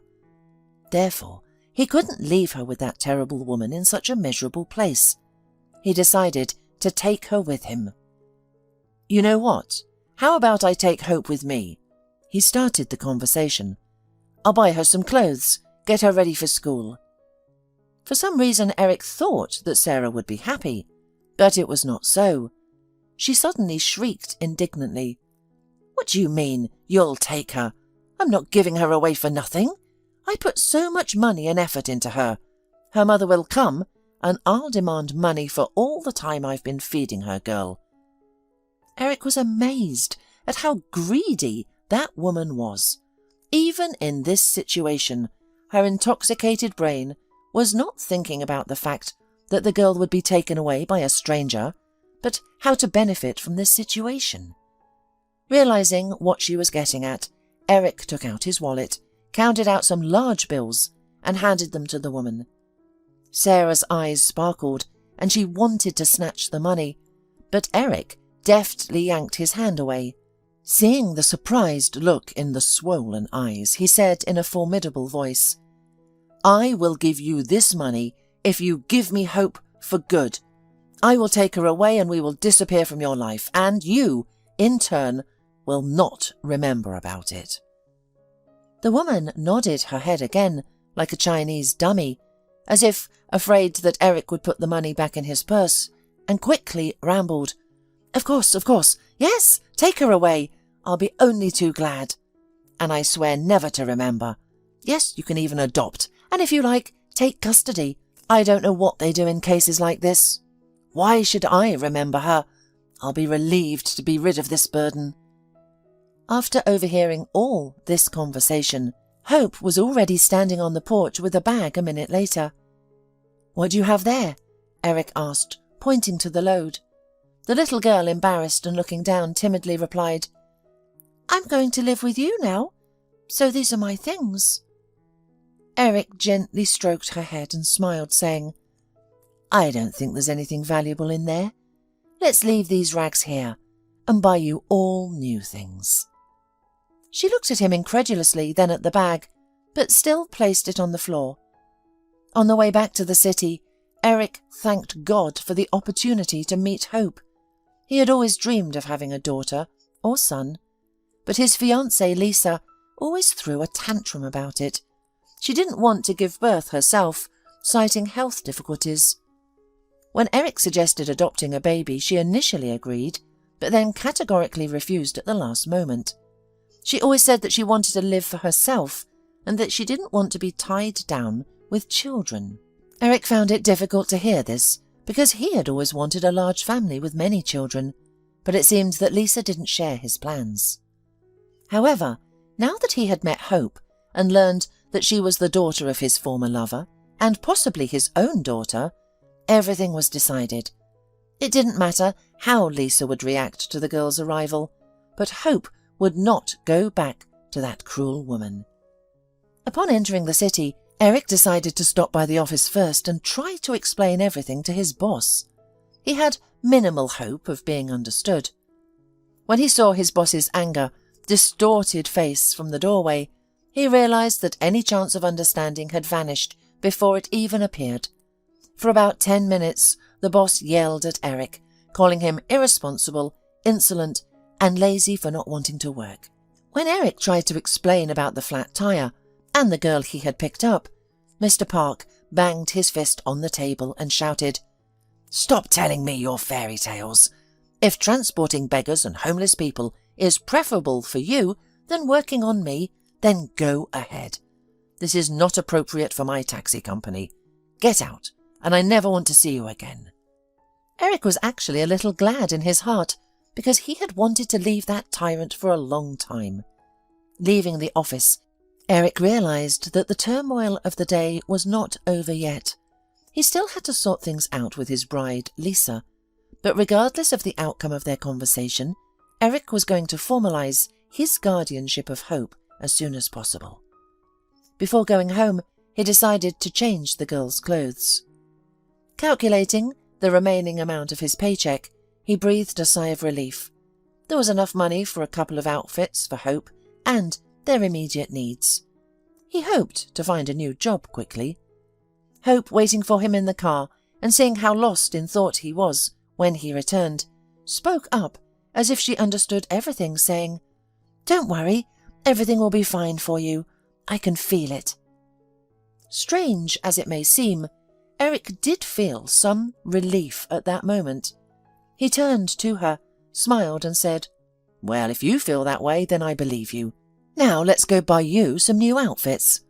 I don't have a lot of money, but we can definitely afford a couple of dresses and some nice shoes." Looking at him gratefully, Hope said in a trembling voice, "Thank you for taking me away from Sarah. Don't worry, I know how to do everything. I can clean the floors, peel potatoes, and cook porridge." Eric almost cried hearing this. He reached out to stroke the little girl's messy hair, saying, I'll take care of you myself. Your job is to be a child and go to school. That will be your focus for the next few years. Everything else will work out." They spent almost an hour in the children's store. Hope enthusiastically tried on outfit after outfit, dancing and spinning in each dress. Finally, they chose a couple of them, and also a beautiful lacquered shoe, pants and a few sweaters, a windbreaker and bunny pajamas that Hope didn't want to let go of. Before leaving the store, Hope suddenly stopped Eric, took his hand, and with a pleading voice asked, "Can I put on one of the dresses right now and ride in it?" Eric smiled and replied, "Let's first go home. I'll remind you to take a bath, and then you can try on and wear everything at once." Hope nodded in understanding and replied seriously, "I can't put it on all at once, it won't fit." She looked at Eric and suddenly burst into laughter, imagining how it would look. The man couldn't help but laugh along with her.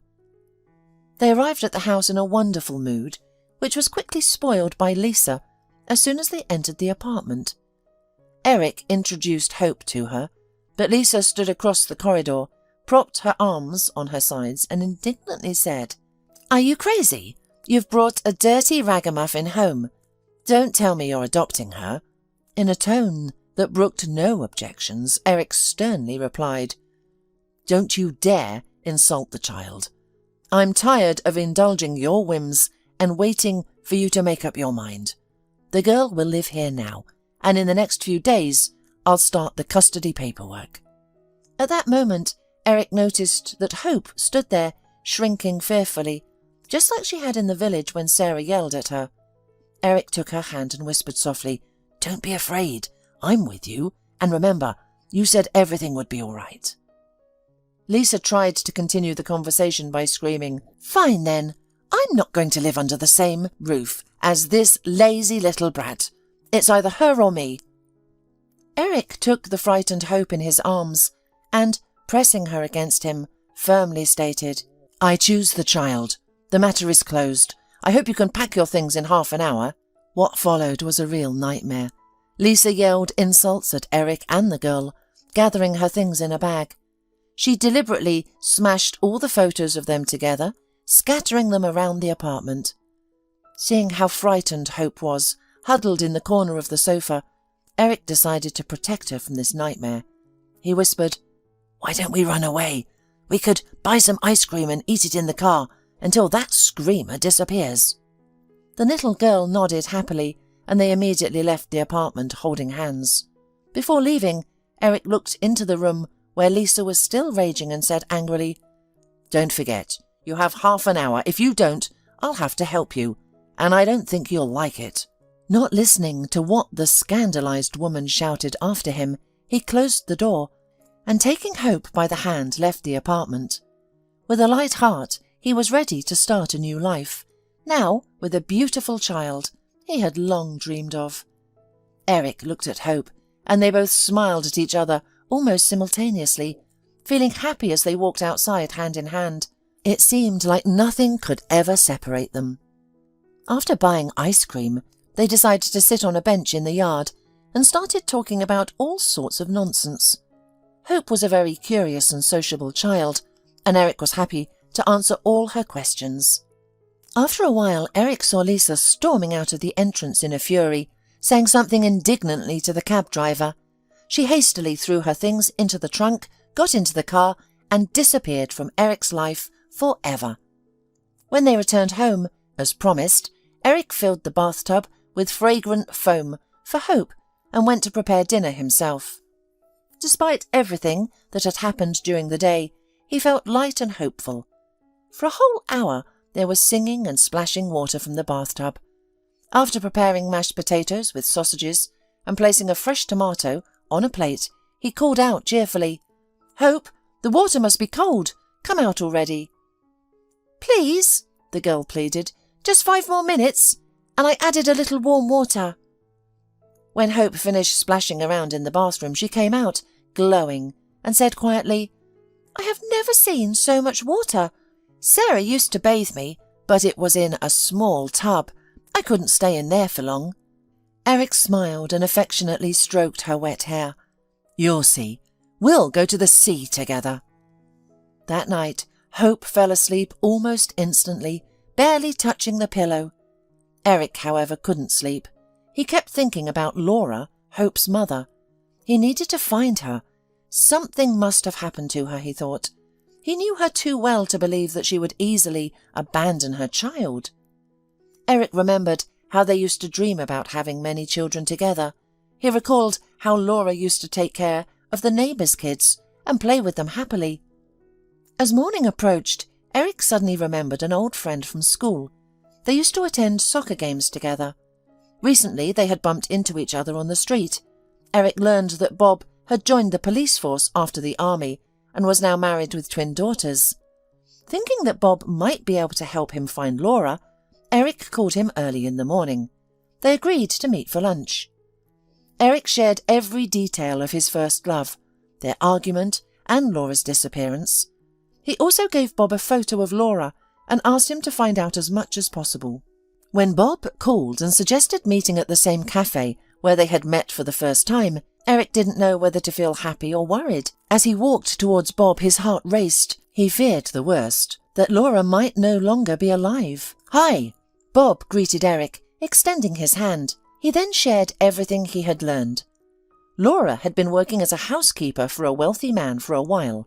"Here's the address. It's in a neighbouring town," Bob said, handing Eric a small piece of paper. "I'm sorry, but that's all I could find out. You should go there yourself and find out. Maybe she still lives there, and everything is fine. I don't have much time, and without a formal complaint, there's not much the police can do." Eric expressed his gratitude to Bob, made arrangements with his neighbour to look after Hope, and headed to the given address. The town was nearby, and within 40 minutes Eric arrived. There stood a 3-story mansion, surrounded by a tall, solid fence.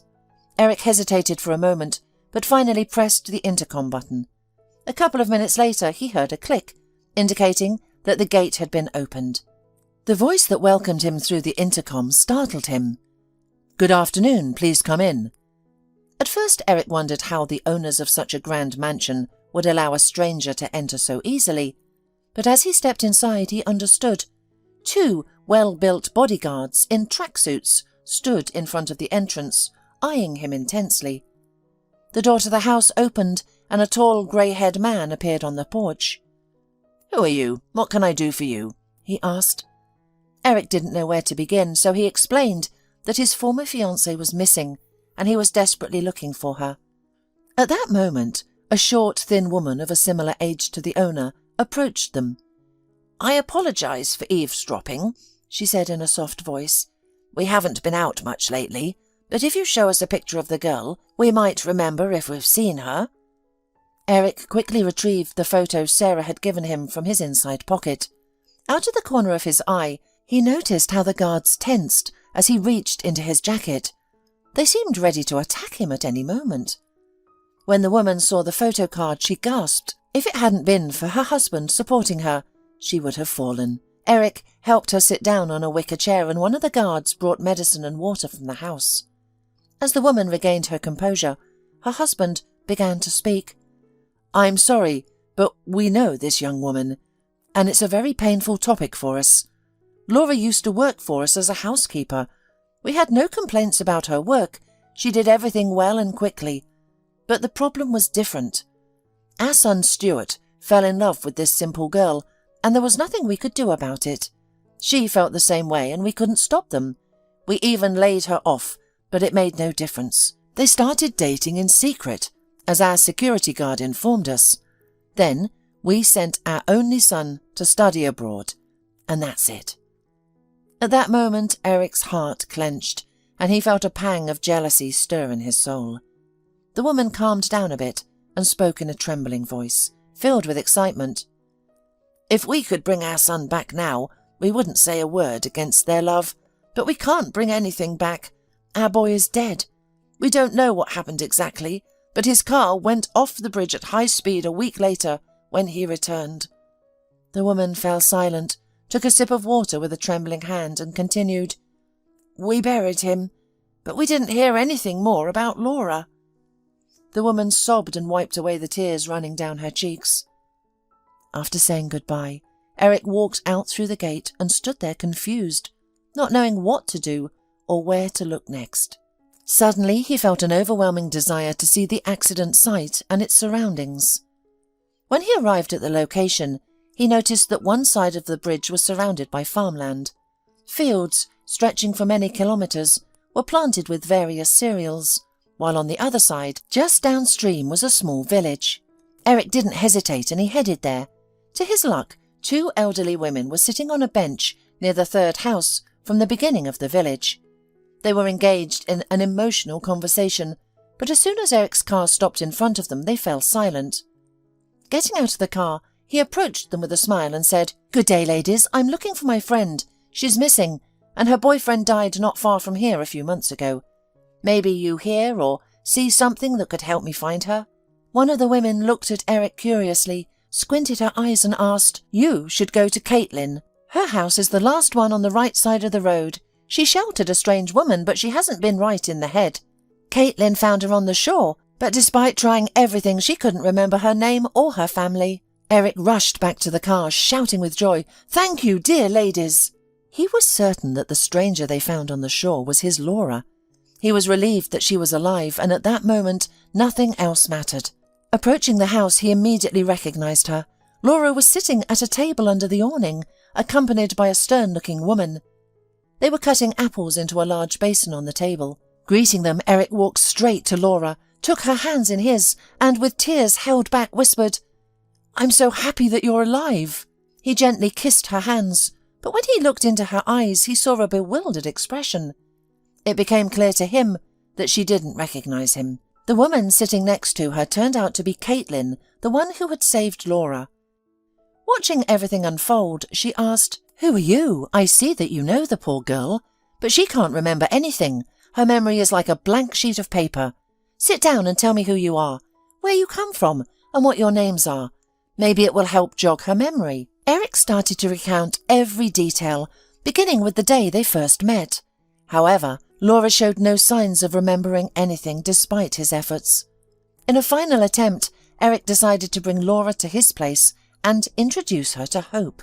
Throughout the journey, Laura was sitting in the back seat, frightened and huddled in a corner, gazing at the passing scenery outside the window. When they arrived and opened the door, Hope rushed out into the hallway and stood in the doorway. Within seconds, she ran towards Laura, wrapping her legs around her and bursting into tears.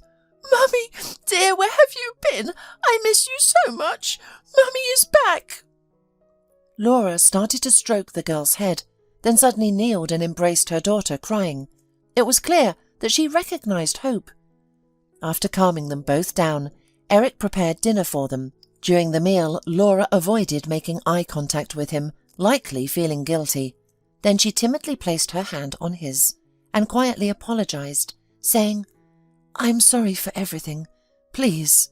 This gesture made him realize that Laura's memory had fully returned and that she was ready to talk, but not in front of her daughter. After dinner, Eric stayed behind to clear the table, while Laura put Hope to bed. Eric didn't know what they talked about, but he was happy that they were finally together. Nervously stirring sugar into his tea, Eric sat in the kitchen when Laura emerged from the bedroom. She hesitantly sat down at the opposite end of the table. They sat in silence for a while until Eric spoke up. "You know, I'm so grateful to you for Hope. She's so clever. She sings and recites poems.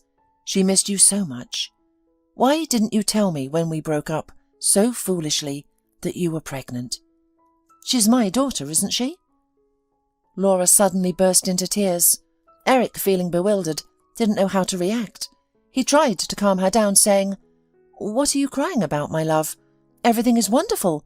You're alive, our daughter is a smart girl, and we are all together now. Aren't you happy? It's all in the past.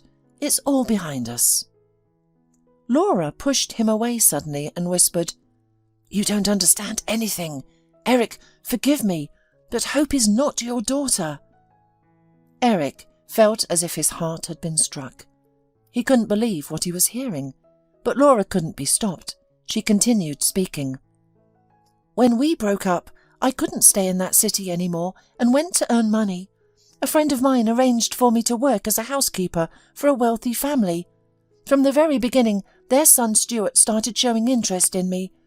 I wasn't looking for a new relationship after our breakup, but he was persistent. He showered me with his compliments and gifts, and soon we became close. His parents despised me for supposedly leading their son astray. Stuart's father immediately fired me from my job, but that didn't change anything. We continued to see each other. Then his parents paid for his education abroad. It was Stuart's dream, and he couldn't give it up. Hearing about my pregnancy, he said he wasn't ready to tell his parents about the baby yet, but he promised to support us financially and assured me that he would eventually take us to live with him. He went abroad. At first he sent money and everything was fine. Then he suddenly stopped answering my calls and stopped sending money. I was desperate because he said he loved me, and we had a daughter. I took a train to the nearest village and met Sarah there. She was a lonely woman, and I rented a woman at her house because it was cheap. So I lived on benefits and what money I'd managed to put away before. Then I put Hope in daycare and started working in a neighbouring town. I grabbed any job I could. Soon I decided to move back to the city because there were more opportunities there. I asked Sarah to look after Hope for a few months while I found a place to live and a job. One day I bumped into Stuart by chance. I couldn't help but go up to him and tell him what I thought of him. I was shouting, calling him a traitor, and he was shouting at me. That's how we found out that his parents had separated us. It turned out they'd sent him a photo of me in a wedding dress, standing with another man. And it was because of that picture that Stuart cut off all contact with me. Angry and bitter, he ordered me to get in his car, and we drove to his parents' house. But on the way, he lost control and we fell off the bridge into the river. Laura covered her face with her hands, and her shoulders began to shake with sobs. Eric approached and embraced her, saying, "What's done is done. I would like to be Hope's father forever. She and I have found a way to communicate easily. Please, think about my suggestion." Eric took her face in his hands and looked into her eyes. She nodded silently, tears running down her cheeks. At that moment, Eric caught himself thinking that he wanted to cover Hope and Laura from all troubles and misfortunes, never letting them go. Laura, as if sensing this, pressed herself against him. They were sitting embraced like that almost until morning, without saying a word to each other. In the morning, a child's voice brought her back to life. "Mummy, Eric, why are you sitting here? Don't you have a place to sleep? Why are you hugging each other? Are you relatives?" Eric looked pleadingly at Laura, and she, understanding everything without words, took her daughter in her arms and said, "Hope, it's your daddy." The girl began to jump and shout, "Hooray! I now have both Mum and Dad! Super!" She spun around for another 5 minutes and sang some motifs only she knew, very similar to the screams of the Indians. Laura and Eric, watching this performance, laughed and were insanely happy. In the following days, Eric thought about Stuart's parents. Gathering his courage one evening, after Hope had fallen asleep, he took Laura's hand and said, "You know, I think we should show Stuart's parents their granddaughter. You can't imagine how miserable and lonely they are. They even mentioned that they would be ready to give their consent to your relationship with Stuart. It is clear that their hearts need help." Laura didn't say anything, but the next morning she told him, "Eric, you're right. Stuart's parents have the right to know about Hope's existence. Can you take us there? I'm terrified of this meeting." Eric hugged his beloved and quietly whispered in her ear, "Don't be afraid. I will always be there for you. And as our daughter says, everything will be fine."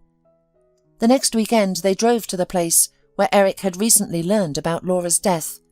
When Hope heard that they were going to meet her real grandparents, she looked slyly at Eric and said, "Let's buy them a cake, like that chocolate one with a cherry."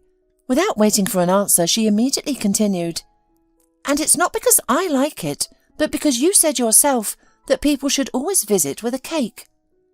They all laughed at the little girl's ingenuity, but they still took the cake on the trip. As they approached the house, Laura took Eric's hand and quietly said, "I'm scared. I don't know what I'm afraid of, but my chest is trembling." He smiled and calmly answered, "Let me go alone first, prepare them, and then I will come for you." So it was decided. Eric rang the gate, and he was not surprised when it quickly clicked open, inviting him to enter. Without waiting for an invitation, he stepped into the yard. Stuart's father was already on the porch and, smiling, asked, "You, sir, visit us often. What is it this time?" Eric asked to invite his wife, and as soon as she came out, he said, "I have come to introduce you to a person who will remind you of your son and perhaps replace him in your family. Thanks to your information, I found Laura, and I was very hopeful that her daughter would turn out to be my daughter. But alas, she is your son's daughter. And today I brought them here. If you don't want to communicate, just tell me right now, so as not to traumatize the child." He saw the woman's eyes fill with tears, and she took a step toward him and whispered quietly, "Where is she? I want to see her. I beg you, bring her quickly." That evening, there were many words and many tears in the house, and for the first time since Stuart's funeral, there was warmth and light in the house. When parting, Stuart's parents took a promise from Laura and Eric that they would bring Hope to visit them on weekends if possible, and they agreed, of course. A year later, Laura got pregnant, and Eric was glowing with happiness. After all, he would soon have another daughter, and there, he thought, would be several more, for sure. Homeless people had taken up residence in an abandoned warehouse, surrounded by an old fence. They had been living there for a long time, setting up rooms for themselves. Among the residents was Andy, a 29-year-old, who had considered this place home for many years. He shared the modest shelter with 15 other people. Although conflicts arose, the vagrants remained united. There were no alcoholics or worse among them. "Bob's already had a fever for 3 days straight. I'll get some medicine," Andy said firmly. "They won't help us. We're treated worse than dogs," another homeless man said hopelessly. "That's not true. Volunteers are noble people who help us from the heart. Without them, so many of our people would be lost." Andy trusted the volunteers and accepted their help. For many years, the centre had been treating the homeless, providing them with food and shelter, although there weren't many sleeping spots available. Many homeless people did not believe in selfless work and refused to accept help, even in such situations. Andy was more open and sociable. So many people in the city knew him. The volunteers treated him well, and even his close friend was among them. They had met Leela 7 months ago when she worked in the kitchen for the homeless, serving hot lunches on plates. The girl sincerely treated every dirty and bad-smelling person who reached out for food, showing no disgust or aversion. "Your work deserves respect," Andy once remarked when it was his turn to receive a portion of pea soup. "Oh no, I'm not doing anything special," she answered with a shy smile. Leela did not seek praise or admiration. She believed she could help the underprivileged and never missed her shift. Andy's neat appearance surprised her. He never neglected hygiene, regularly showered at the centre, wore clean clothes, and helped his fellow unfortunates. A certain bond quickly grew between the two young people. They communicated easily, often joked and laughed. Leela brought books for Andy and shared her favourite music with him on her player. Sympathy was evident, but neither of them admitted it.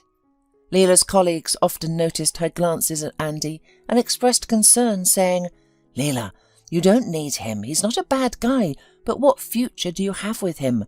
He needs to become a man first, find a stable job, and learn to live in society. What can he offer you?" "I know," Leela sighed, "but that doesn't make it any easier. I'm drawn to him. I can't help it, even though I know it's not a good idea." When Andy arrived at the volunteer centre, he was greeted with pleasure, asked about others, and shared news. "This is an antipyretic. It should help," said the nurse. "It's very effective. What are his other symptoms?" "He's been coughing and has a headache." "You should have come to us sooner. I'll see what medication is left." and he should definitely get medical advice. By the way, a woman asked for you. Go to Paul, he'll provide you more information." Andy was intrigued. Strangers rarely showed interest in him, especially women, and frankly speaking, he had never been pursued by romantic love or had a serious relationship. When he saw this woman for the first time, Andy couldn't believe it. She turned out to be a stunning young woman, around 26 years old, had a stylish short haircut, wearing a t-shirt adorned with rhinestones and leather pants. Large earrings adorned her ears and a small purse hung from her shoulder. As soon as she spotted Andy, she stood up from her seat and waved at him. "Good afternoon, why do you need me?" asked Andy. "Hello," replied the guest, extending her hand for a shake. "I'm Marilyn. You're probably surprised by my appearance, but don't be afraid. I'm not from any service." "It sounds strange. Why all of a sudden do you need me?" Andy looked at the unfamiliar beauty with disbelief. "The thing is, I started donating to this centre not long ago, so I couldn't help but be interested in its wards, so to speak. First of all, Paul told me about you. You're young and good-looking, and unlike your fellows, you don't spoil your life with stuff like alcohol." "I haven't had a lot of bad luck in life like others," Andy said, becoming serious. "Many people who drown their sorrows in alcohol have seen a lot, and it's not for you or me to judge them." "I see," Marilyn smiled awkwardly, realizing her gaffe. "You may not believe me, but I'm interested in you. You don't look like a homeless person. You look good, like a normal person. I didn't mean to offend you." She immediately managed. "I apologize for the careless words." Andy didn't understand what was going on. Why was some rich woman interested in him? Why praise him or apologize to him? Such a thing was almost uncharacteristic of people in her circle. Andy had met with such people before. They did not count the homeless as people and treated them as if they were garbage. However, Marilyn, she behaved differently. She was different. "I was struck by how conscientious you are," Marilyn continued. "People like you bring back the faith that things can still be fixed. People don't dare to support volunteers.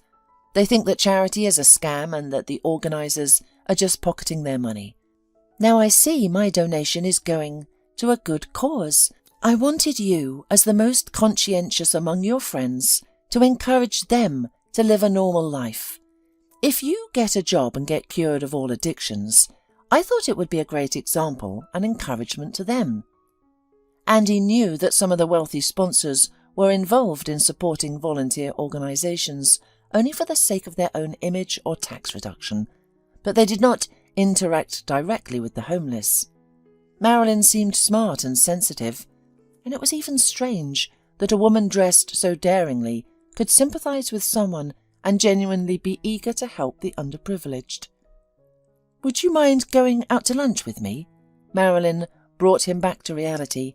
"Everyone is looking at us here, and I'd like to get to know you better." Andy was confused because Layla, who was standing nearby, heard her words. He looked at his friend, afraid that she would be against his walk with Marilyn, but Layla only nodded with a barely perceptible smile. Even if she was jealous, she had no right to forbid him anything. With a heavy heart, Andy decided to go with Marilyn to the cafe. In a gorgeous red car, he was afraid to touch anything. Marilyn drove confidently but smoothly. Even though her companion felt timid next to her and was well-groomed and well-to-do, it did not matter to her. She did not treat Andy with condescension. Soon Marilyn parked in front of a chic establishment with glass windows. Inside there were round tables with lamps hanging low over them. Each of them was covered with a white tablecloth and a vase of fresh flowers on top. Cosy sofas were with velvet cushions. Andy had never been near such establishments. Their employees usually chased away vagrants, so they wouldn't dare bother their well-to-do customers. "This place is delicious. You'll love it," winked Marilyn. "I'm sure I will," the man muttered, his heart racing. Andy once again felt like a homeless kid who couldn't afford anything but a stiff bun and a glass of tea. "Don't worry," Marilyn remarked, seeing his confusion. "I've invited you, so I'm paying. It's not difficult for me, so choose whatever you like." The woman confidently called the waiter, ordering one dish after another. Just the names made Andy's stomach twist with hunger spasms. Soon several plates with various dishes and glasses of red wine could hardly fit on the table. "Shall we drink a little to get acquainted?" Marilyn suggested. "I'm not a fan myself, but a good drink will relax you." "Thank you, I don't drink," Andy objected, but still gave in to the entreaties. He didn't feel comfortable forcing Marilyn to fuss with him. The wine really distracted Andy from his anxious thoughts. He was able to forget about his position and Marilyn's status. The conversation flowed easily, and the topics came up naturally. It was a long time since he had felt so free when talking to someone who was an outsider. "You look a lot like my ex-husband, David," she shared. "True, in character you are quite different. I loved him very much and did not notice the obvious. He was a womanizer and a traitor," said Marilyn sadly, looking away. "He cheated on me with his secretary. Can you imagine? And she got pregnant. I didn't even know he wanted a child until his girlfriend showed up at our apartment.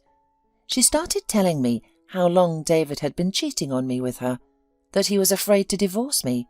I was shocked." Marilyn stopped, trying to suppress the tears. Andy was struck by her frankness. A glass of wine had had an effect on her. "I'm sorry this happened to you. Even though I've only known you for a couple of hours, you don't deserve to be treated like this. I don't understand why people can't be honest with each other. Why can't people work things out humanely? Admit you're in love with someone else and then ask for a divorce. Things happen in life, I know, but it's important to be human. I may disappoint you, but I want to get back at him. It hurts me to accept betrayal, and you can help me." Marilyn looked at him pleadingly. "Please listen. Nothing serious will be required of you.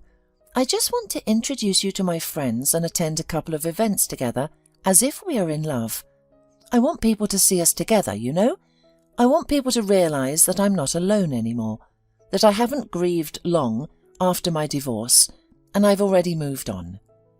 "What kind of fiancé am I? Look at me. I don't belong in high society, and my manners are so bad, I will definitely give myself away." Andy was frightened. Now he understood why Marilyn had paid attention to him. "It's not a problem. With my money, I'll fix you up in no time. You'll look like a noble. I only need to post pictures with you on social networks to let everyone know about us, and nothing else. It won't affect you at all, and I really need it." Andy didn't like the idea at all, but the wine confused his thoughts. He couldn't agree, but he also couldn't refuse. Marilyn was very persistent. She looked at Andy so tearfully that he gave in. "Okay, I'll go along with it, but not for long. I'm not losing anything, am I?" he replied with a sigh. "That's right, sweetie. You'll even like it." She winked at him. Since Andy had agreed to help, he had a new life. At first, that same day, he went to the hospital for a medical checkup. "Don't take offence, it's better for both of us," insisted Marilyn. "I want to know who I'm letting into my home." "I understand. I'm not offended at all, because that's actually good for me. It's been a long time since I've been to a doctor. I don't have access to such an examination." Marilyn's house turned out to be gorgeous. It was a 2-story modern house, furnished with the latest technology. Inside, there was no unnecessary decor. Everything was in its place: comfortable furniture, fine pile carpets, and light-coloured walls. "Wow, did you really earn it yourself?" Andy gasped, not thinking that he was asking an indecent question. "You're funny," she laughed, seeing nothing special in her luxury. "I inherited money from my parents, so I don't have to worry about it. Choose any room on the 2nd floor. Everything is prepared for your comfort. You can use all the appliances and take whatever you want from the fridge. I'm away a lot, so you'll have to find your own entertainment. There's a pool in the backyard. You can swim." Collapsing onto the wide bed with the orthopedic mattress in his new bedroom, Andy couldn't believe his luck. Had he really gotten himself into such a mess? And would he at least live a luxurious life for a little while? Marilyn turned out to be very kind and attentive to him. For an orphan who had escaped from an orphanage many years ago, such an arrangement seemed incredibly surreal. Andy remembered perfectly his hungry childhood when he first found himself on the streets. They tried to involve him in many illegal activities, but his intuition had saved him many times from danger. Even though he did not like to be involved in dubious things, he was ready to help Marilyn. Meanwhile, she took good care of Andy. She started taking him to beauty salons for manicures, pedicures, and spa treatments to improve his skin and body. She even made him do sports with a personal trainer. "I feel like a Hollywood star," Andy often repeated when he was surrounded by lots of beauty specialists and Marilyn critically examined their work. "This must be like a movie scene for you," Marilyn smiled kindly at him. "We'll stop by my ex-boyfriend's hairdresser today. We need to fix your unruly hair." At the barber shop, there was a conflict that made Andy question Marilyn's true character. When the barber started shaving Andy's temples and the back of his head for a trendy haircut, leaving long hair on top, Andy protested. "It doesn't suit me at all. Do modern men really walk around like this? I do everything you ask, but this haircut is absolutely ridiculous." "It's necessary for business."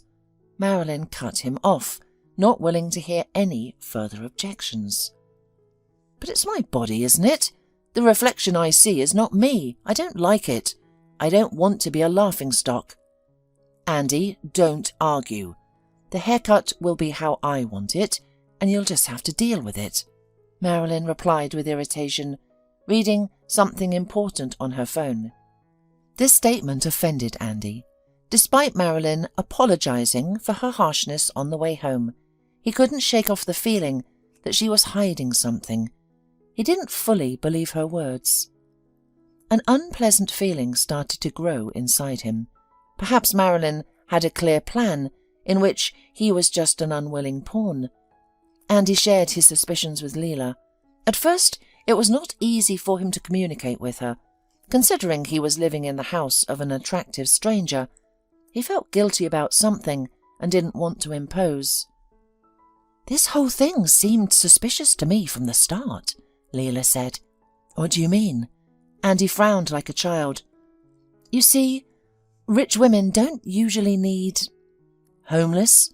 I know without reminding you that I'm not her equal. For your information, I'm not trying to marry her," Andy replied, feeling offended.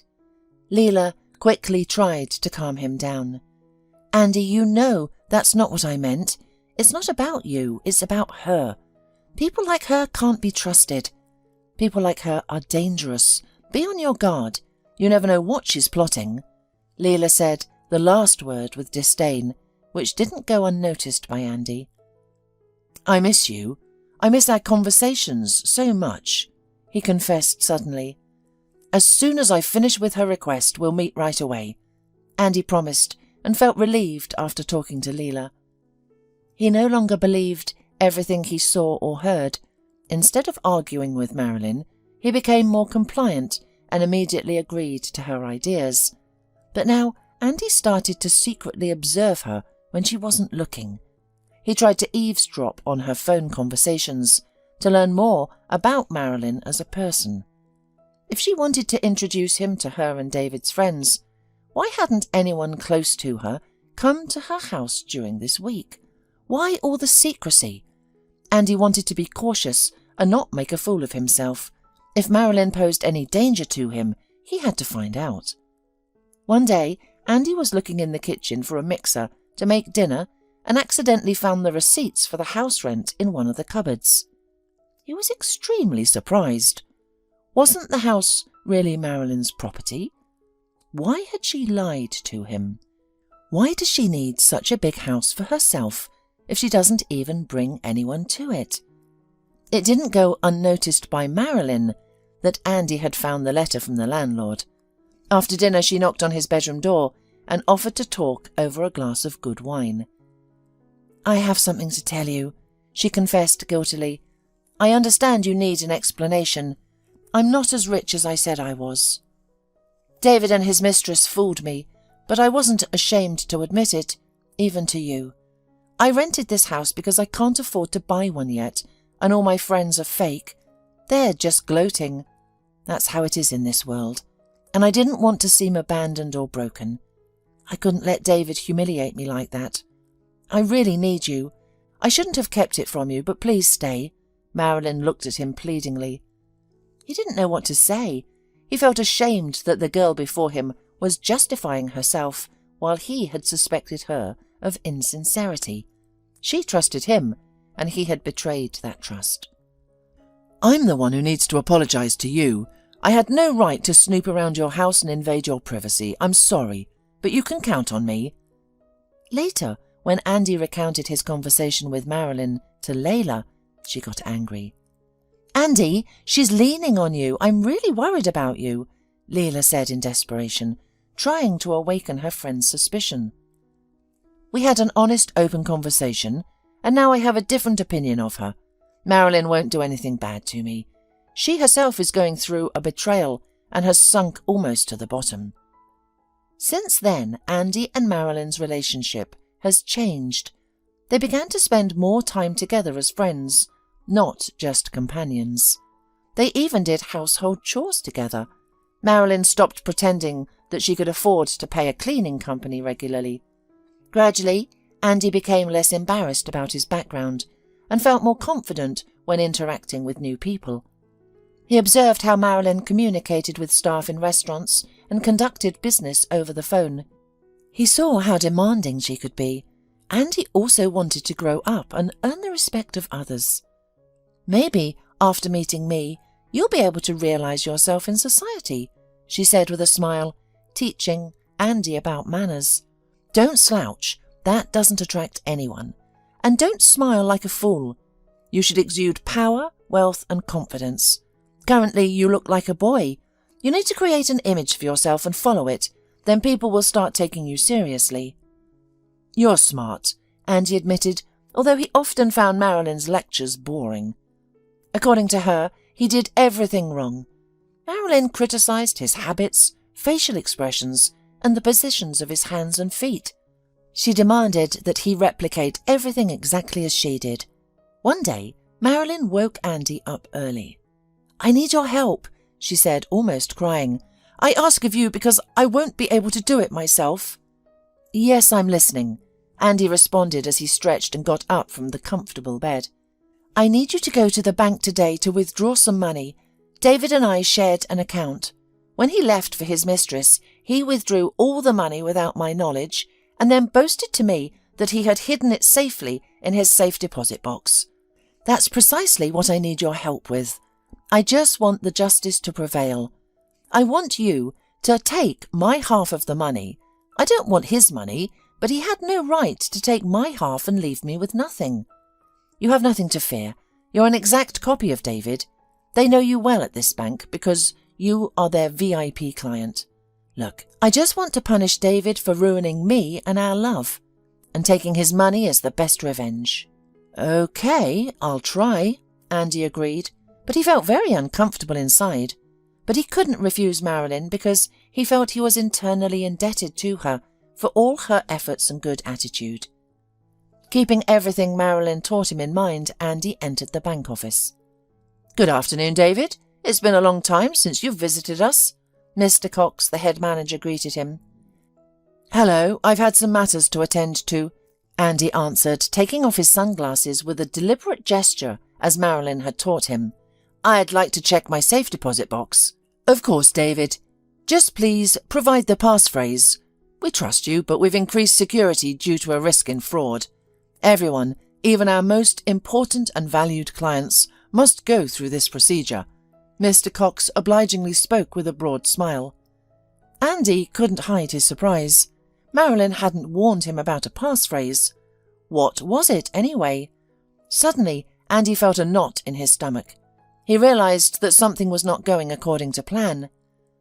I need to make a phone call, Andy said, reverting to being the awkward boy and vagabond he had been years ago.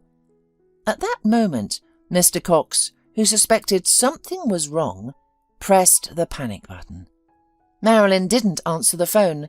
Andy started sweating, noticing how other bank employees were squinting at him. Suddenly, someone approached him from behind and a stern voice said, "Stop where you are. Hands behind your head." Before Andy knew it, he had been restrained. His expensive cell phone fell to the glossy floor. From a nearby parked car, Marilyn watched as Andy was led out of the bank building in handcuffs and placed into a police car. She pressed her lips together in frustration, realizing that the plan had failed. Now she could only hope that the police wouldn't connect her to the vagrant who had attempted to gain access to the millionaire's safe deposit box. "What's going on? Where are you taking me?" Andy struggled in the hands of the police. "I haven't done anything wrong." "You're accused of fraud," said a stern voice belonging to the investigator. Detective Benson specialized in scams and fraud, and his team always reacted quickly to such calls. Alarm buttons in banks often saved people from grand theft and sometimes even saved lives.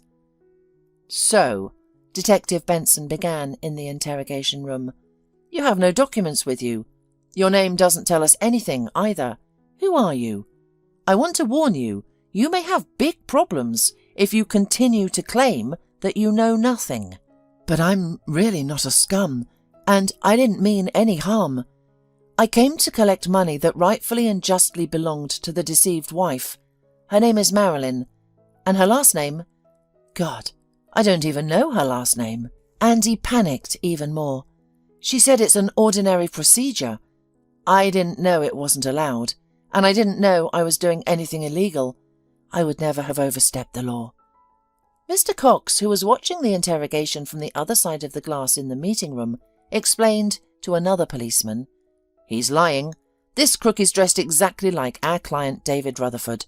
The thing is, they really look alike. And he even copied his gestures, manner of speech, and style of dress. It's a clear fraud. It's just outrageous.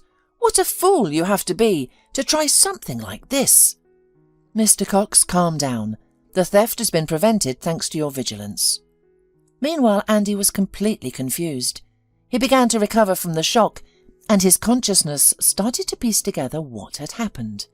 Marilyn had set him up. Leela was right. It was impossible to believe. From the very beginning, she had paid attention to him for a reason, but because of his resemblance to some millionaire. She was cruel, calculating, mean, and ruthless. Until your mysterious Marilyn is found, you are Andy, the main suspect. I advise you not to hide anything from me. As far as I know, there's no one to vouch for you. Your past lifestyle does not inspire any confidence." Andy deeply regretted that he had fallen for Marilyn's assumed kindness and tearful story. Andy knew perfectly well that people like him had bad endings in situations like this. Leela was horrified when she heard what had happened. She was alarmed that Andy had stopped contacting her. She didn't know where he lived because Marilyn was against visitors, and during the time that Andy had been at her house, Leela had not seen him. They were only connected by phone calls, which have stopped now. Leela couldn't find peace. She knew that something had happened to Andy, and soon there was a call from the police station. "My God, Andy, are you all right? Did they hurt you there? Did they force you to sign a confession?" Leela couldn't stop asking. She was relieved that she could at last hear his voice. "I'm all right, relatively," Andy answered weakly. "I'm scared, although I know men don't admit to such things. I'm a poor man. No one will believe me.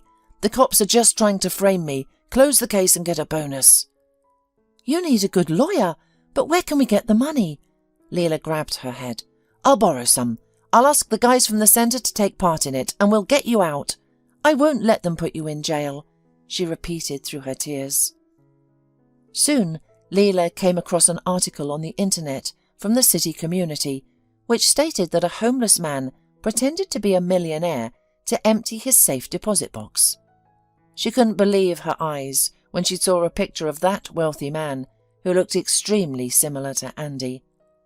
After finding out more about David Rutherford, Leela learned that 4 months ago he had been in a terrible accident and fell into a coma, and soon she appeared on the doorstep of his parents' house. "Get away from here. Another journalist is looking for sensationalism," David's father shouted at her. No, I'm not a journalist. That's why I'm here. Please listen. Your son has a twin brother and he's in prison. There has been a terrible mistake. An innocent man may go to prison for someone else's crime, and he may be your son." Something in Leela's words made Mr. Rutherford stop, and he allowed her to enter. "David was not our biological child," Mrs. Rutherford said, wiping her tears with a handkerchief. "We adopted him when he was 2 years old. We had no idea that he had a brother." David's adoptive parents looked at the pictures of Andy on Leela's phone and could not believe their eyes. "So it's true then? The man they detained at the bank isn't a professional con man?" "I swear, Andy is a very good man, but he's too naive. No one can help him but you. If you knew him personally, you would never believe he would do such a thing. He has lived most of his life on the streets, but he has never stolen, and shares the little money he has with his friends and leads an honest life. Such people are rare among the homeless, believe me." The compassionate hearts of Mr. and Mrs. Rutherford trembled.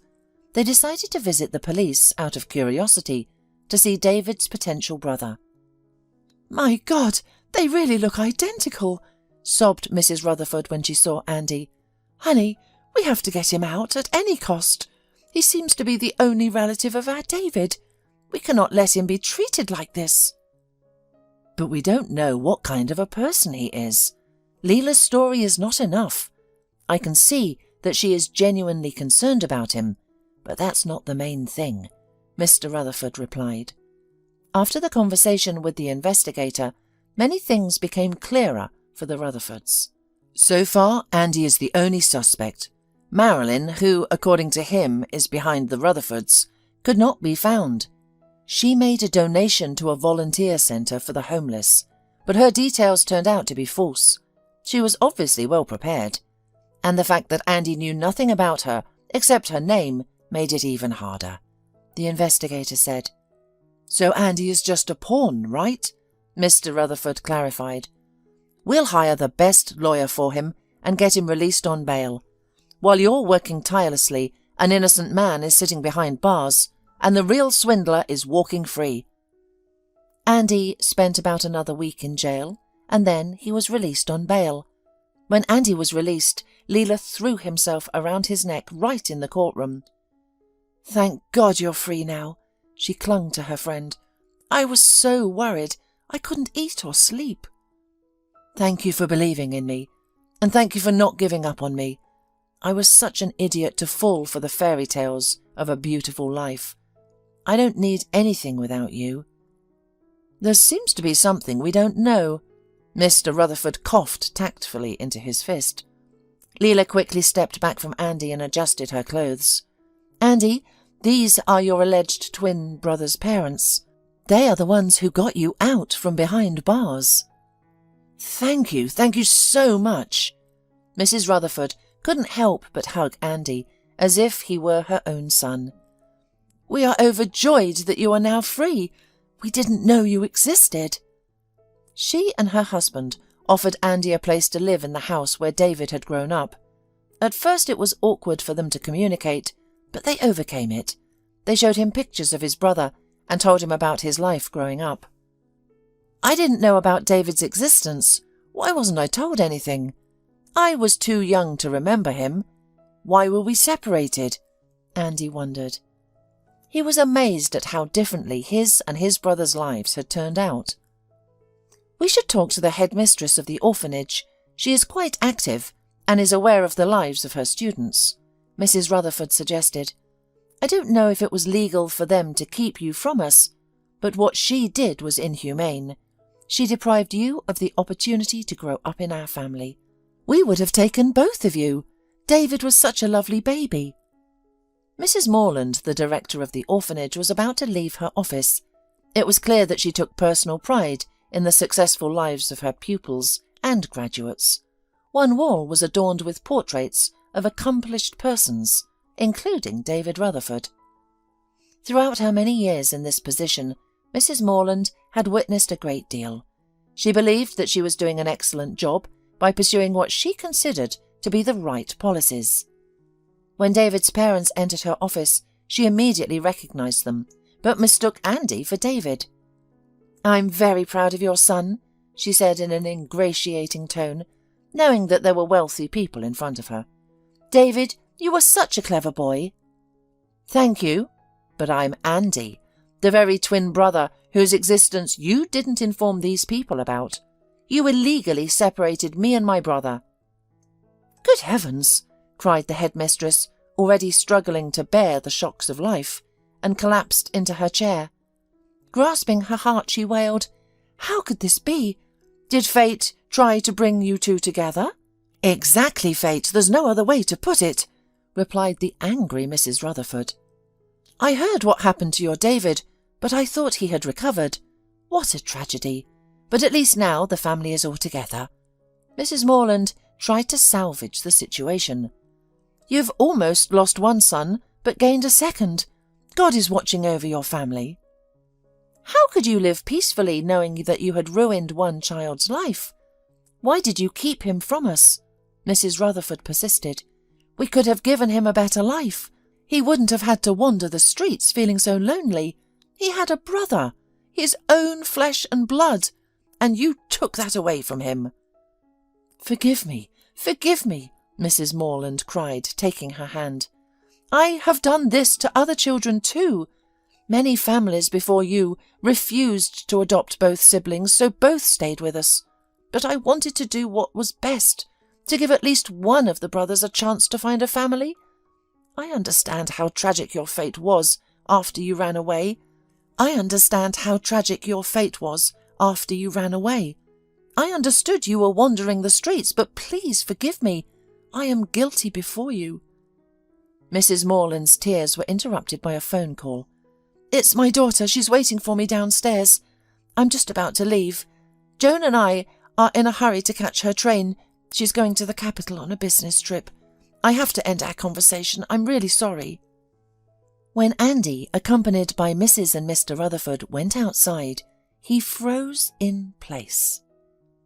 Standing next to the silver car was Marilyn. Only her hair was different, no longer dark and short. A light breeze was gently blowing through her long blonde strands. As soon as their eyes met, Marilyn started running. "Stop!" yelled Andy, startling David's parents. "Stop, you evil woman!" "Andy, where are you going?" shouted Mrs. Rutherford after him. Marilyn ran as if she were mad, but Andy was faster. He grabbed her arm, threw her to the ground, and held her down with his foot to prevent her from kicking. "I've got you, you swindler! Now you'll pay for everything!" Mrs. Morland, witnessing the scene, shouted in an unrecognizable voice. "What do you think you're doing? Quickly, let go of my daughter! Get your hands off her!" "She's your daughter?" Andy was surprised, looking into Marilyn's eyes, which were filled with tears. The police officers who arrived took Joan and Mrs. Morland with them, while the Rutherfords and Andy went to the police station in their car. "Now she won't escape," Andy said with indignation. Mrs. Rutherford held his hand, understanding the emotions he was experiencing. "Everything will be all right. The police will sort it out. She won't get away with it." Leela rushed to the police station as soon as she heard what had happened. Joan was taken in for questioning. Andy and his friend went outside to get some fresh air and clear their heads. "Don't think I've gone mad," Andy said softly, "but I wouldn't have been able to endure all of this if it weren't for you." "I couldn't act in any other way. You know that," said Leela. Andy took her hand and interlaced his fingers. "I know how you feel about me. You've figured out your feelings a long time ago, and I had to go through all of this mess to admit it to myself. Leela, I like you. I really like you, and not just as a friend, but as a woman. I'm sorry I didn't realize it sooner, and you had to wait so long." Leela, feeling embarrassed, buried her face in Andy's shoulder instead of answering. Being by Leela's side, Andy no longer worried, knowing that she genuinely cared about his well-being. Meanwhile, during the investigation, a fearful Joan realized the gravity of her actions. She discovered that Andy was not just a homeless man, but had the support of a millionaire family behind him. "So, Joan, you're the missing part in this story, right?" Detective Benson asked sternly as he sat down opposite her. "You were captured by the cameras at the volunteer centre on the day you met Andy. Additionally, you were recorded by the car's video recorder near the bank on the very same day when Andy, acting on your tip-off, attempted to access the contents of David Rutherford's safe deposit box." The investigator's harsh tone and the oppressive atmosphere of the interrogation room brought Joan, who was already emotionally unstable, to tears. "Yes, it's me. Andy had no idea. I don't want him to get hurt because of me. I didn't realise how serious it was. I know it sounds foolish. I understand that it's illegal, but I got confused at the moment and I acted on impulse," Joan confessed. The woman went on to provide a detailed story. "I worked in a cafe opposite that bank office, and I saw David Rutherford many times because he used to come in for coffee. One day my mother, who worked as the headmaster of the orphanage, told me terrible news about one of her wards, who had been adopted many years ago. She showed me his picture and I recognised David. Then my mother told me in confidence that he had a twin brother who had run away from the orphanage many years ago and had never been found. I didn't have any plans, but I decided to look around the shelters, and one day I saw Andy. That's when I had this stupid plan. I don't know what came over me. Something just kind of messed with my mind. Now I sincerely repent for what I did," Joan revealed. "I rented a cottage and a car to match my image as a wealthy girl. It was surprising to see how kind and polite he was. I had expected him to be dumb and drunk like a cork. I had prepared the story of the ex-husband in advance and rehearsed it in front of the mirror multiple times to sound convincing. I even learned how to cry on command. It wasn't difficult to charm Andy. He's truly a kind-hearted guy, sensitive but also very naive. He seemed like he had resigned himself to his homeless life. At some point he began to suspect that I was leading him on, but I played on his sympathy, melting his heart once again. In a way, we were in similar situations. He was living without a home, and I was supposedly deprived of it by my ex-husband." A criminal case was opened against Joan, and all of her testimonies were thoroughly examined. As a result, Andy was finally cleared of all charges. Joan awaited her first hearing while Andy and Leela spent most of their spare time at David's hospital. "Sometimes I'm scared by how similar you two are. Do you think he will wake up?" Leela asked in a hushed voice, brushing her hair away from David's forehead. "I really hope that you two recognize each other. Judging by his parents, you can tell they raised him to be a good man." "Yes, the kind of man who makes millions in his 29 years, Andy exclaimed. "He'll make me feel like a failure." "That's not true," Leela interrupted. "Don't ever talk about yourself like that. You haven't lived his life, and he hasn't lived yours. Please keep in mind that he grew up surrounded by love and affection, while you only received hardships from fate." As the lovers argued, David twitched his finger. His eyelashes fluttered, and his pulse quickened. "Oh my God, he's opened his eyes!" exclaimed Leela, and David quickly pressed the button to call the medics. A nurse rushed in and began to soothe David while monitoring his vitals. "David, you're in the hospital. Welcome back. You're awake from your coma," the nurse informed him. "Who is he?" wheezed David, pointing a trembling finger at his double. "You'd better leave," the nurse requested. But when Mr. and Mrs. Rutherford arrived at the hospital, they filled David in on everything. "I missed so much news." The man weakly smiled at his parents. Occasionally he glanced at his brother, hesitant to speak openly to him. "Don't be afraid of me. I'm used to having a twin, and this is a new experience for you," Andy said to David. "If it's difficult for you, I can stay away for a while. You have a lot to discuss with your family." No, stay. I just need to get used to it." After a thorough check for any lingering effects from the coma, David was deemed healthy, but he still needed some time under medical supervision. Every day his parents visited him, and now his brother and fiancé had joined them. "I hope you'll accept me as your best man," David winked at Andy after being discharged. "I'm as active now as I was before. I can sing and dance." "Of course, no one is closer to me than you." Soon Andy embarked on a new and fulfilling life. Having endured so many hardships, he hadn't expected things to turn out this way. He had a cosy, spacious house. David's parents treated him like their own son, and most importantly, he had Leela, who sincerely loved him.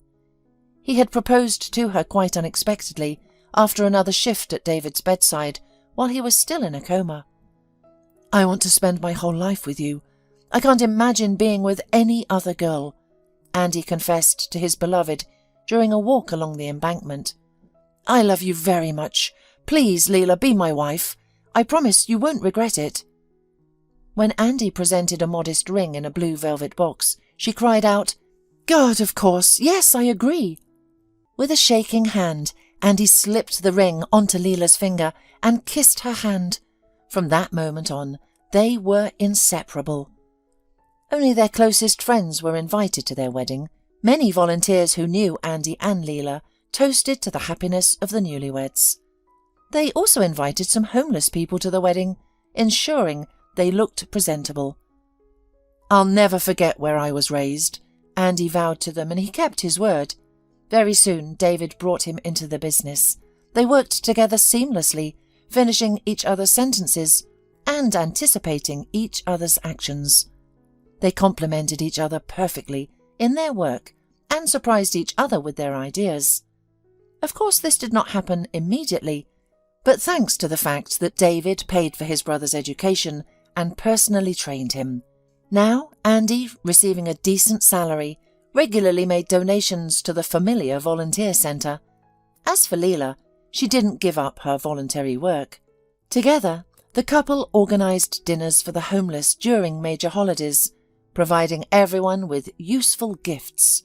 At one of these events, Leela introduced David to her kind and sweet colleague, Holly.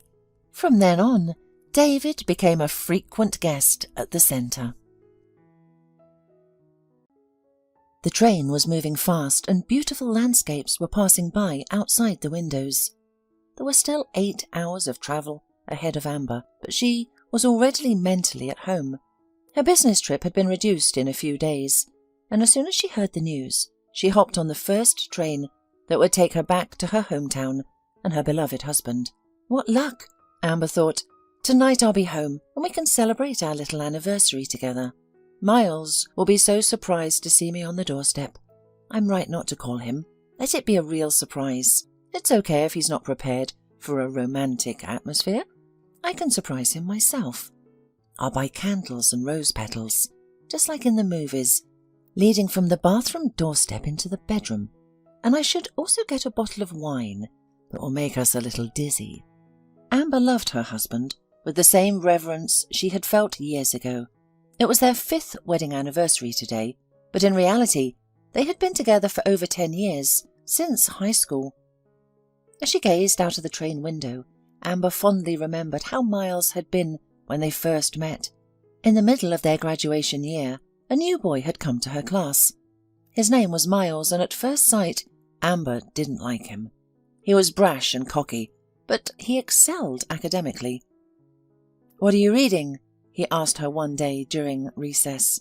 "You won't be interested," Amber replied defiantly. She didn't feel like discussing her favourite author with a newcomer. "And what makes you think that? Did you look at me and decide that I can't handle anything more challenging than a primer?" It turned out that Miles was well read, but Amber still dismissed him as a show-off and a braggart. "Do you know that Miles's parents died?" a friend told her one day. "He's living with his aunt now. He's lucky he wasn't in the car with them. Otherwise, he wouldn't be sitting here telling us stories about his happy childhood and travels. I heard they considered sending him to an orphanage. Luckily, his aunt agreed to take him in." After that conversation, Amber looked at Miles with entirely different eyes. Behind his tough exterior, She saw a poor orphan boy, and suddenly she wanted to get to know him better. His jokes no longer seemed meaningless, and his attention even became relatively enjoyable. About a month after their first meeting, Amber agreed to go out with Miles, and she never regretted it. Their first kiss, their first embrace. She knew she had fallen in love, and she carried that feeling with her throughout all these years. After high school, they both enrolled in the same college, never wanting to spend a single day apart. In their 6th year together, they got married. When Amber arrived at her station and got off the train, it was already 5 o'clock in the evening. It was getting dark early in the fall, and while she was shopping for everything she had planned, dusk fell. She couldn't find rose petals, but her bag contained fragrant candles, a bottle of French wine, and new underwear that would surely excite Miles. The anticipation of happiness was overwhelming. The front door was locked, but instead of ringing the bell, she simply opened it with her key. "I'll surprise him," Amber thought to herself, tiptoeing towards the bedroom. Miles was in the bathroom, humming to himself. Amber was about to open the door when her husband suddenly appeared on the threshold and almost slipped on the wet floor, clearly taken aback by the unexpected encounter. "What are you doing here?" His voice sounded unusually high-pitched. It was evident that Miles had lost control of himself due to the surprise, although he quickly tried to regain composure. "Amber, I'm so glad." Managing to recover from the surprise, he quickly approached her, awkwardly wrapping his arms around her and trying to pull her away from the bathroom. This wasn't the kind of reunion Amber had imagined, but she attributed her husband's abruptness to confusion and consternation at her sudden appearance. "I'm also overjoyed to see you. My business trip ended early, so I thought I'd surprise you. Are you upset that I showed up unexpectedly?" "Of course not. Come, quickly to the kitchen. I'll make you some coffee. We can sit and talk. You must be tired from the journey," Miles said, attempting to steer his wife away from the bathroom door. However, Amber, smiling, freed herself from his embrace. "Just a moment, I just got off the train. Let me at least wash my hands and freshen up a bit. Actually, it would be nice to take a shower or a bath before dinner." "Don't go in there!" Miles shrieked with fear. Amber frowned. It was the first time her husband had ever behaved so strangely. "Why? What's wrong with the bathroom?" "Everything's fine, I just don't want you to go in there right now." Amber found it so peculiar that she immediately wanted to open the door and see what her husband was hiding. "Don't be silly, Miles, I'm going to wash my hands. Are you going to tell me to wash and shower in the kitchen? There's a surprise in there." Amber heard a hint of desperation in her husband's voice, and she concluded that he had hidden her wedding anniversary present inside. "Well, go and get it. I'll wait here," she suggested. "There's no way to get it." "What's in there, after all?" Amber was getting anxious. She abruptly opened the bathroom door and was stunned. Rose petals were scattered all over the floor. The bathtub was filled to the brim with foam and more petals, and burning candles adorned the edges. Everything was exactly as she had imagined. "What is it?" She turned back to her husband, seeking an explanation. "This is the surprise I told you about," her husband replied with a slight hesitation. "But you didn't know I was coming early, did you?" Amber looked at Miles, unable to comprehend what was happening in their apartment. "But you see," Miles excused himself, "I was rehearsing our meeting. I wanted to see if it would turn out beautifully. I bought candles, filled the bathtub, created a fragrant foam, and decorated it with rose petals. I thought I would get in myself and see how it looked, to see if you would like it." Amber looked at Miles, torn between laughter and tears. The image of her husband, immersed in bubbles and petals during his rehearsal, made her burst into laughter. "Only you could have thought of that," she said amidst her laughter. "You know what? This is exactly what I had been dreaming of during the entire journey home. You can check my bag. I bought almost the same candles as you did, except I also got wine and a brand new set of lingerie. I hope you didn't buy lingerie for me, planning to try it on while I was away?" Amber laughed heartily, and Miles, gradually calming down, started to smile as well. Well, no, I didn't think of new underwear, but you know, I have an idea of why such a beautiful bath is going to waste. Let the rehearsal not go in vain. Lie down, rest from the road, and I'll go get a cake and some fruit right now." Without waiting for Amber to say anything, Miles grabbed his jacket and phone and rushed out of the apartment. Well, let it be so, the woman thought. Romance, of course, is not at all what I imagined, but let it be better than nothing. She undressed and sunk in the pleasant scented water covered with foam. Candles crackled rhythmically, their flickering flames soothing. Tired from the journey, Amber began to relax and even dozed off a little. She woke up to the sound of the front door. Miles returned from the store. Amber hurriedly got out of the water and, wrapping herself in a fluffy towel, went to her beloved, who was already preparing appetizers in the kitchen. In the hallway, she accidentally dropped his jacket off the hanger and, picking it up, noticed a velvet box had fallen out of its pocket. Amber carefully opened it and froze, amazed at the beauty of the ring that lay inside. The golden ring with a neat diamond was the most suitable gift for their wedding anniversary. "Miles, my sunshine," Amber thought with admiration. "What a luxurious gift! It must have taken you a long time to save up the money for it. We are not rich enough to afford such rings. But you did that for me. Well, I won't confess that I found it. Let it be a real surprise."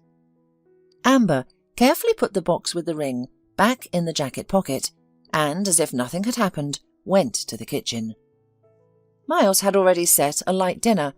There were candles bought by Amber on the table, a cake and fresh fruits were placed nearby, and Miles, with a business-like look, uncorked a bottle of wine. It was clear that after the trip to the store, Miles calmed down and became as relaxed and cheerful as usual. Amber eagerly awaited the moment when he would finally give her the coveted velvet box. But for some reason, her husband did not rush to do it. Throughout the evening he joked and poured wine for Amber, and she could not understand why he was delaying the gift. Amber did not dare to confess that she had already seen the precious gift, thinking that in the hustle and bustle her husband simply forgot about it. Slightly disappointed, she went to bed. The most annoying thing was that Miles fell asleep before her, and therefore all dreams of a romantic night vanished like smoke. The next morning, Amber woke up and found that her husband had already left for work.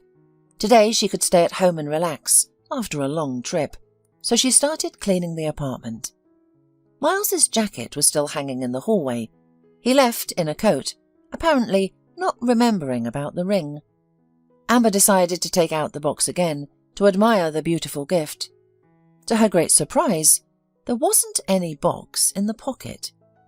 Where could it have gone? The woman wondered. I'm sure I put it back. She checked all the pockets of the jacket again and couldn't find the ring. Amber sat on the couch, lost in thought, analysing all the events of the previous evening. The box was there, and the ring was there. I remember exactly what it looked like. Amber pondered. Besides, Miles was behaving very strangely yesterday. That fear in his eyes, the bath filled with rose petals, the hustle, the quick run to the store, even though I usually have to persuade him for half a day. It's all very strange. The woman waited for her husband to come home from work with a firm intention to have a serious conversation with him. But for some reason, Miles was greatly delayed. At first he didn't answer the calls, and later it turned out and his phone ran out of battery and there was no charger nearby. He came home tired, looking like a stranger, and refusing dinner. Immediately went to sleep. What's happening to him? Amber thought. She couldn't sleep at night, and the next day an event happened that put everything in place. Where did you get that ring? Amber accidentally overheard a conversation between colleagues in the office. It's so adorable. What kind of stones are these? We had a small anniversary, 3 months since we started dating. I would have preferred something more expensive. You know my demands, but my boyfriend is still young. He doesn't earn too much, although he has prospects. Amber couldn't believe her ears and eyes. Her friend, Stephanie, showed their colleague the ring that 2 days ago had been in the pocket of Amber's husband's jacket. "Wow, what a beautiful ring," Amber said, approaching closer.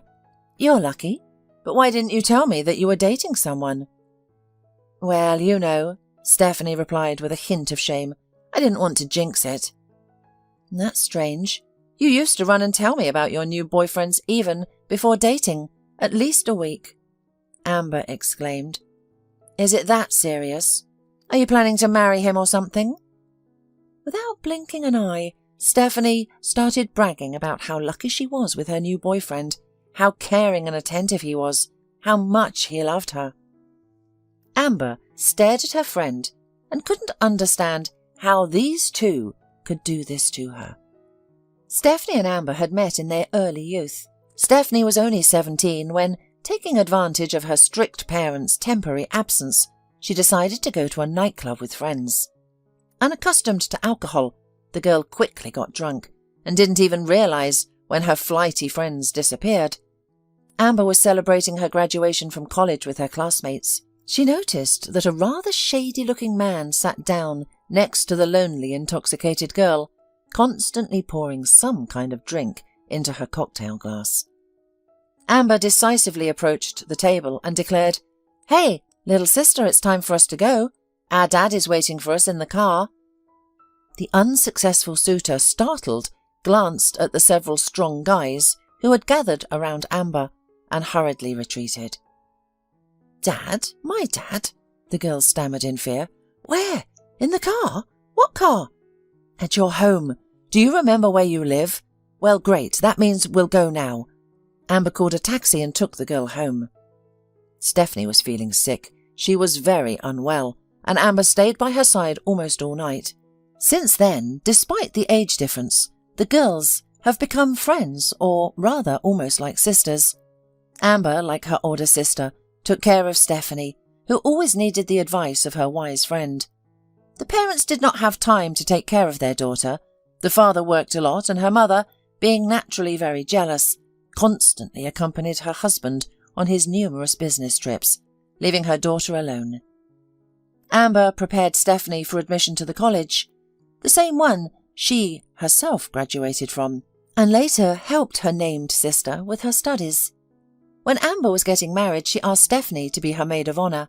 Sure, Stephanie had been a frequent visitor to Amber's family, but now, was she really the one who destroyed it all? During the lunch break, Amber approached her friend and calmly looked her in the eyes, saying, "You know, I saw this ring before. Do you want to tell me everything yourself?" Stephanie was taken aback, but immediately tried to compose herself. "You saw this ring? Where? At the jewelry store?" "No, in my husband's pocket." "So, you're saying you've been having an affair for 3 months now, aren't you? And all this time, I was wondering why they started sending me on business trips instead of you, almost every week. So I was away, and you and Miles were having fun behind my back."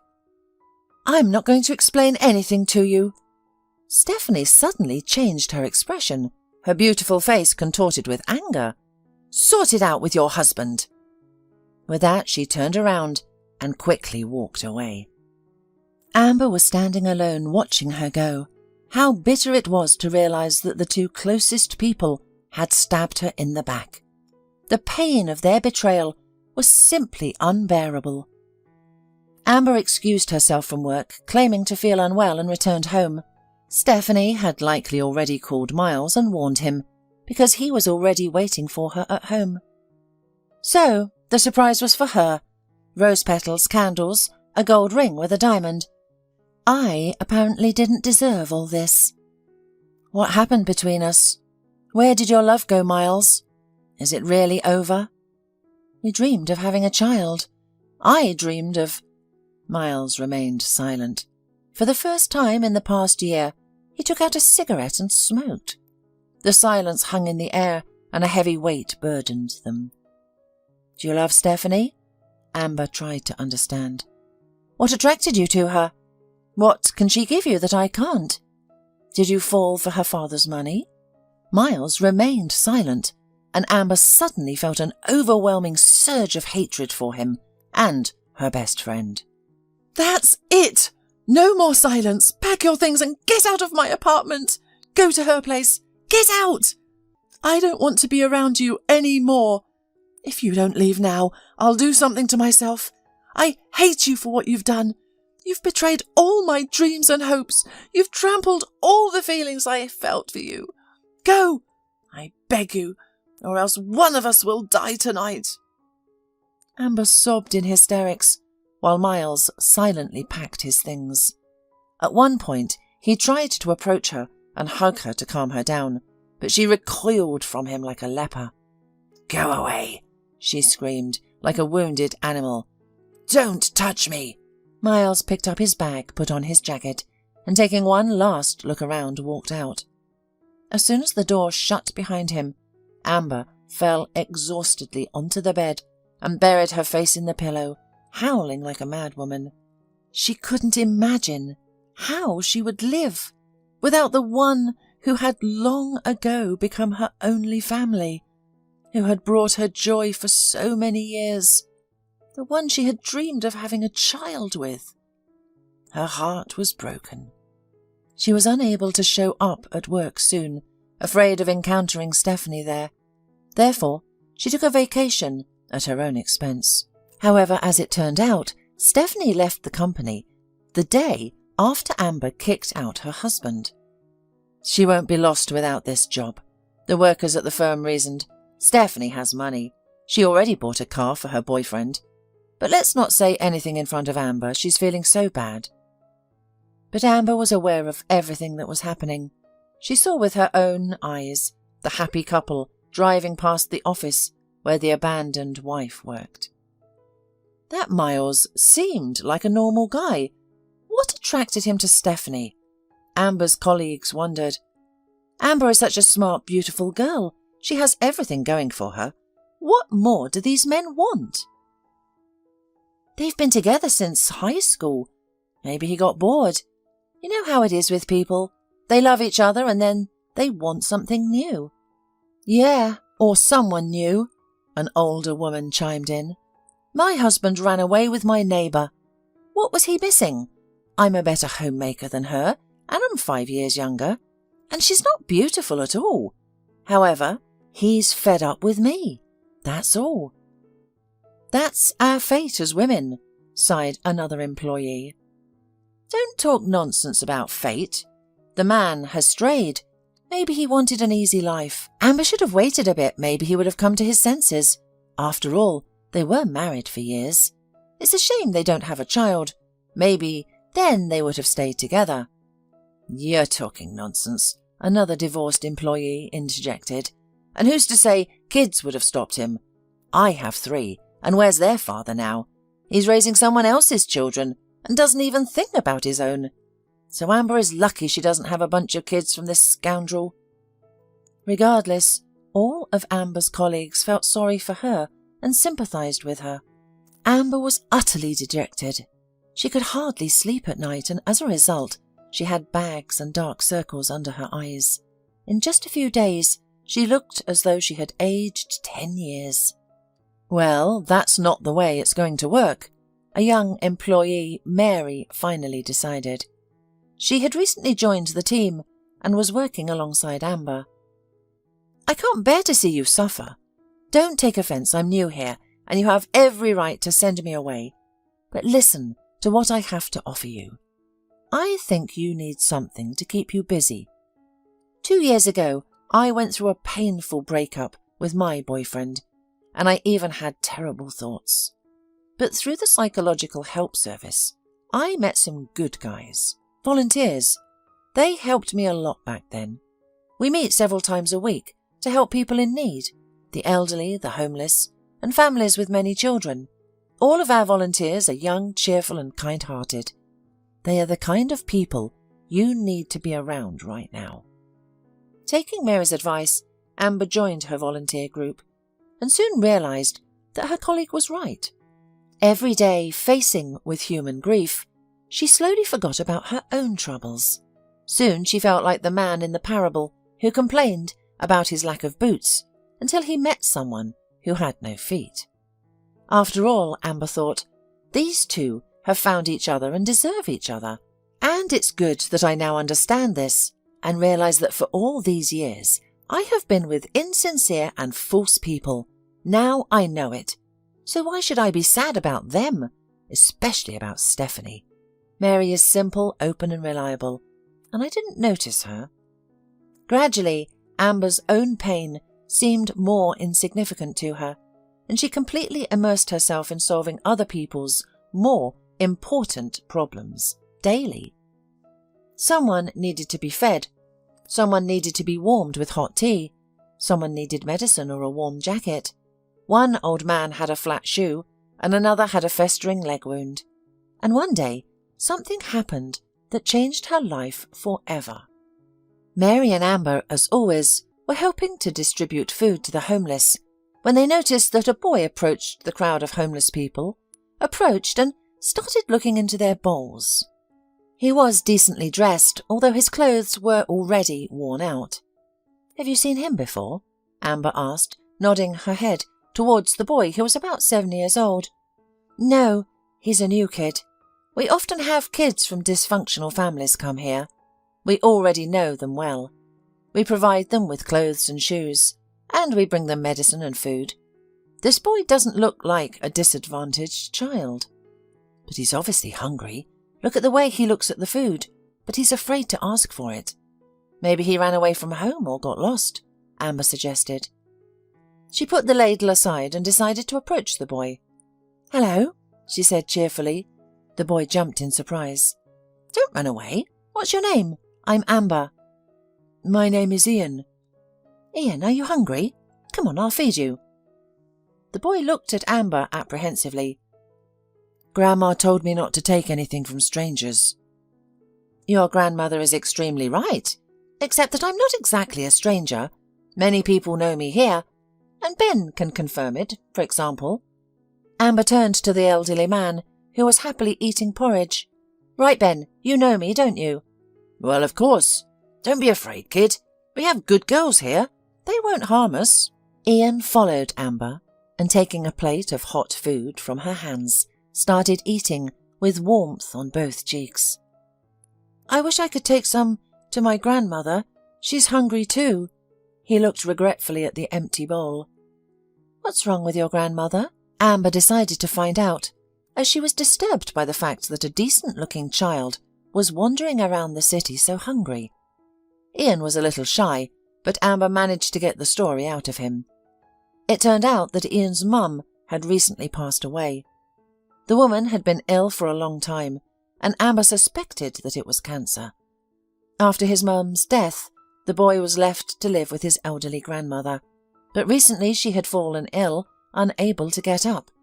Now she couldn't take care of her grandson anymore, as she needed help herself. They had no other relatives, and the 7-year-old boy and his sick granny found themselves all alone and without any help. "At first a neighbour helped us a little, but she's gone now, and we've run out of money. I haven't eaten anything since yesterday, and my grandmother is hungry. I went to town thinking maybe I could ask for some money. I've seen people asking for money. Passers-by give it to them. But I noticed you were feeding people, so I came over." "Mary, may I go to Ian's house with him?" Amber suddenly suggested. "You'll manage here without me?" "Yes, I think they'll do even without me. Let's go together," she suggested. Taking some food, the women followed Ian to his house. The small apartment was not like those lodgings where homeless people lived. It had the love and care of its owners. The dust-covered dressers were carefully adorned with lace doilies, and a couple of 100 books languished behind glass in the bookcase. "Grandma says my mum used to read a lot when she was a kid," Ian explained, pointing to the closet. "She used to read a lot to me too. There are my books on this shelf, but now I don't have anyone to read them to me." Ian's grandmother was lying on the bed in her bedroom. Upon seeing the guests, she tried to get up and ask them something, but her speech was slurred. It was evident the woman was in poor health. "Don't worry," Amber hastened to reassure her. "We're volunteers. Your grandson found us. We've brought some food, and we'll make you something to eat now." The woman nodded in agreement and tears flowed from her eyes. She slurred something again, and Ian leaned closer to her, repeating her words loudly. Granny says she's ashamed to be lying down, but she's completely weakened. Granny apologises to you for her helplessness. Don't be upset. Everything will be all right now.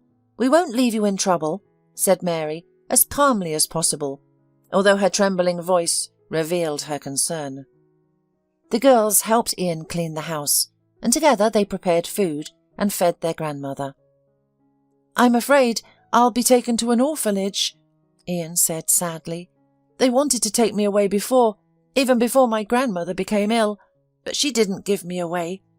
And now she's sick, and I don't know what to do. Don't you have anyone at all? Amber realised that the elderly woman needed care herself. And here was a boy, just a child. Grandma said I have a daddy, but I've never seen him. The elderly woman gestured to Ian again and weakly said something to him. Grandma says there's a picture of Daddy in the album and asks you to find him. Ian pulled an old family album from the shelf. I remember. There's a picture of my daddy here. I'll show it to you now. The picture showed a young couple. They were both dressed in summer clothes and looked pleased. Mum said she met Dad when she was working as a camp teacher. They met at the sea. He was from another city. Wasn't my mum beautiful?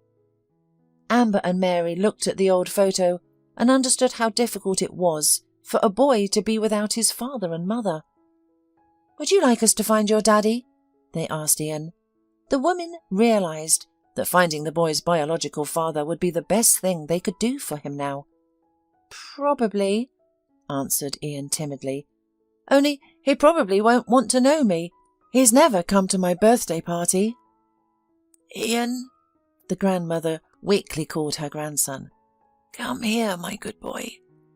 Ian came and hugged his grandmother. Girls, I know his name, the woman admitted weakly. Please find him, in case something happens to me. I don't want Ian to be left all alone. His name is Joe Pierce. Amber wrote the name in her notebook and tried to reassure the elderly woman. We'll try to find him.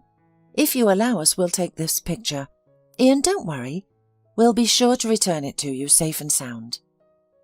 With the surname and name in hand, and with an approximate year of birth, the girls quickly found him through social networks. It turned out that Ian's father was living in a neighbouring town. He was married, but apparently had no children. Well, judging by the photos from his social media, it's not a poor family, Mary said, shaking her head. Look at the mansion they're taking pictures in front of. And their cars are cool. And here are pictures from the islands, from resorts. And Joe's wife is obviously wealthy. She's all dressed up, with silicone breasts and pumped-up lips. Unlike you and me, right, Amber? I don't care about his wife. I wonder if he'll even want to listen to us. Or will he chase us away?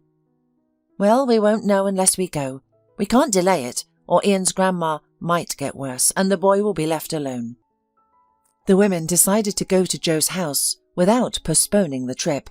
One of the volunteers helped them with the address, since his brother worked in the patrol service and could look it up by the license plate number. But at the last moment, Amber had to go alone. I've twisted my ankle, Mary called her. Let's postpone it for a couple of days. I'll feel better and go with you. No need. I've already made up my mind and won't postpone, Amber said. Take care of your ankle. I'll call you in the evening. Amber quickly found the house where Joe lived. The mansion, which she had already seen in the photo, stood out among the neighbouring houses.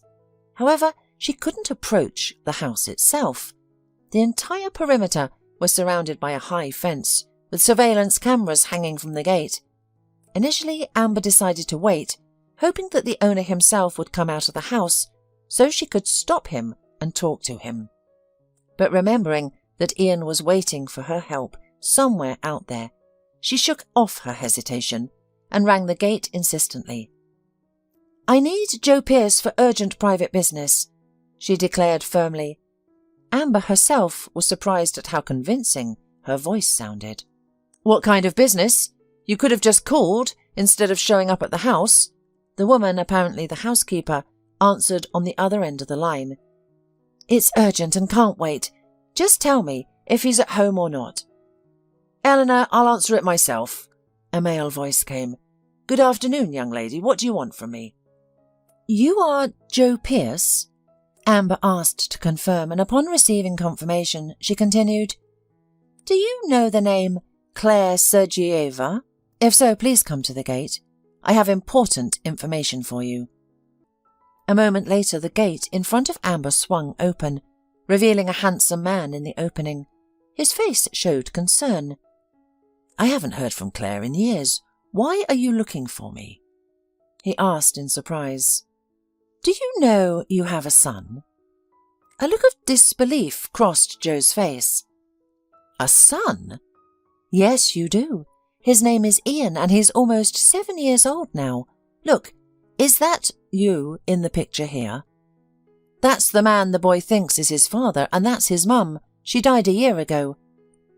"Claire died? Oh my God, I didn't know. Wait, you're saying she had a child, a boy, who was 7 years old? When was he born?" Amber was just about to answer when suddenly a woman appeared behind him. "What's going on here?" she exclaimed in a high and unpleasant tone. It was Beth, Joe's wife. Having seen from the cameras that her husband was talking to a strange woman at the gate, she hurried to deal with the situation. The woman was clearly older than Joe and looked slightly different from the photo on social media, but Amber recognized her nonetheless. "Beth, it's for me," Joe calmly replied. "I can see that, but what does she want? If they came to impose all sorts of nonsense on you, don't buy anything. Send her away." "I've already finished talking. It's fine. Go back to the house."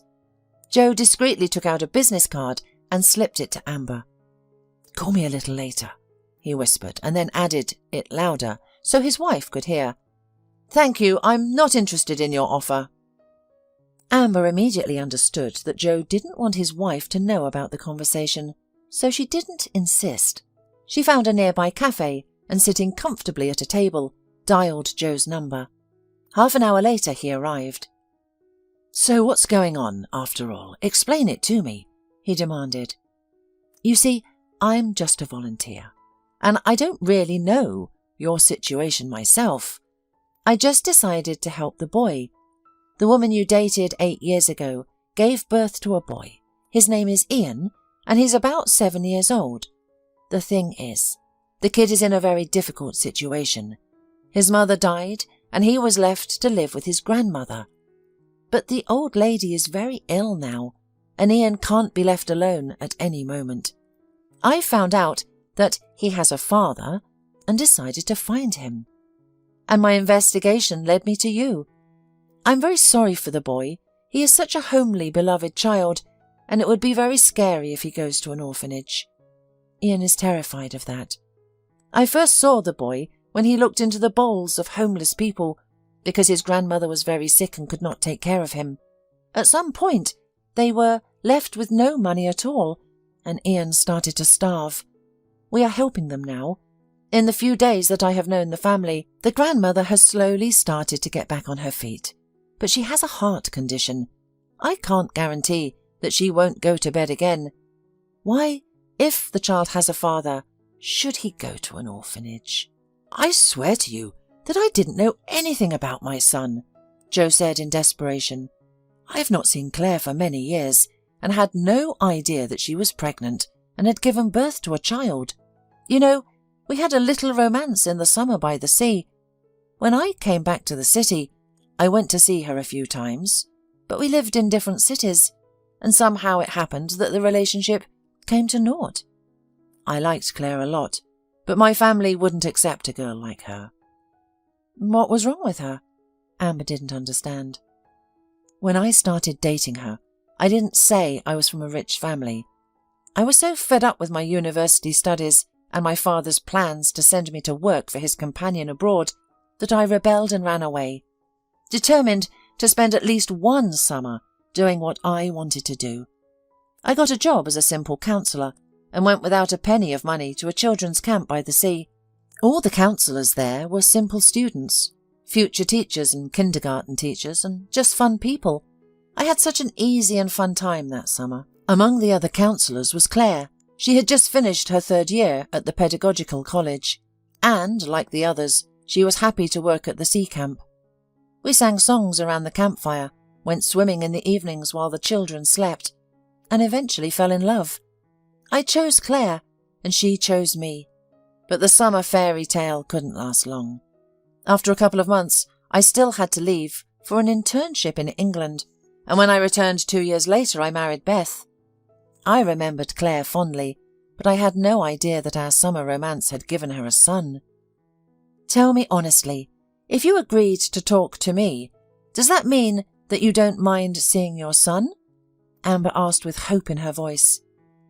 Give me their address. I'll try to get there as soon as possible, maybe the next day. What about your wife? She'll probably mind, won't she? Beth? Probably, yes. She's very jealous and likes to control me, but to be honest, I'm sick of this life. When I agreed to marry her, I went along with my father's wishes. Beth is wealthy, and her mother allowed my family to stay afloat during the crisis. She is a very selfish person who considers me her property. Beth categorically does not want children, while I, to be honest, dreamed of one. I really want to meet Ian, so don't worry, I will definitely come. Joe kept his word, and the very next day he called. Amber, are you free today? Maybe you can keep me company, because somehow I'm a little afraid of scaring the boy. After all, I've never seen him before, and it will be easier with you. Amber agreed to drive up at the agreed time, and together with Joe they went to Ian's house. I bought him some presents, Joe told her on the way. Do you think he'll like them? I've already forgotten what a 7-year-old boy needs. Don't worry, Joe. Ian is not a spoiled boy. He will be happy even with simple attention. And if you bring him presents, he will be happy. Remember, recently him and his grandmother had no food in the house. Ian met them at the doorstep and was pleasantly surprised, though a little frightened. Don't be afraid, Ian, the man said to him. Come, let's get acquainted. My name is Joe. Did you recognize me? Ian looked attentively at his father, but was afraid to speak to him.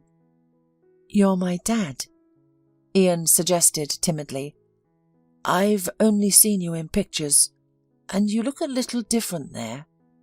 You see? But you recognized me anyway. I'm different there because it was a long time ago. 8 years. Meanwhile, you've not only been born, but you've grown so big. You're really grown up now. Amber came to Ian, squatted down beside him, and looked into the boy's face. Dad came to see you. He only recently found out about you. I told him he didn't know. He really wants to meet you. Will you let us come into the room and talk to you and Grandma? Ian nodded in agreement, and Joe introduced himself to Ian's grandmother. The elderly woman was feeling better already, especially since the doctor, whom Mary had called, had visited several times.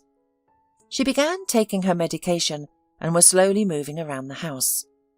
Grandma, my dad is here to see me, Ian joyfully announced. Daddy, come in, this is my grandmother. Sit down here. I'll put the kettle on now. Grandma nodded to Joe and quietly asked, Please sit down and we'll talk. And I'll go help Ian for now. Amber quickly seized up and left the room so as not to interfere with the serious conversation. Let's stay here for a while, she suggested to Ian. Let Dad and Grandmother talk. Your dad is a good man, and I think you'll like him. But he's in a bit of a difficult situation now, you know. He's married, but his wife is not very nice, like the stepmothers in fairy tales. Like Cinderella had, Ian guessed. That fairy tale is for girls. I'm not afraid of evil women. That's good, but I think your daddy is a little afraid of her. If he tells you he can't take you in yet, don't be offended. I'm sure you wouldn't want to live with her, either. When I saw her, I knew you wouldn't like her. But if Daddy comes to visit you, walks with you, and helps you and Grandma, that wouldn't be bad, right? I like it even better that way, the boy rejoiced. I don't know my dad yet, and I don't want to leave my grandmother. And if there's a wicked woman living there, then I definitely don't want to go. I'll tell Daddy to just come and visit me. I'll be glad. Well, let's go to them then, Amber decided. They're probably already waiting for us.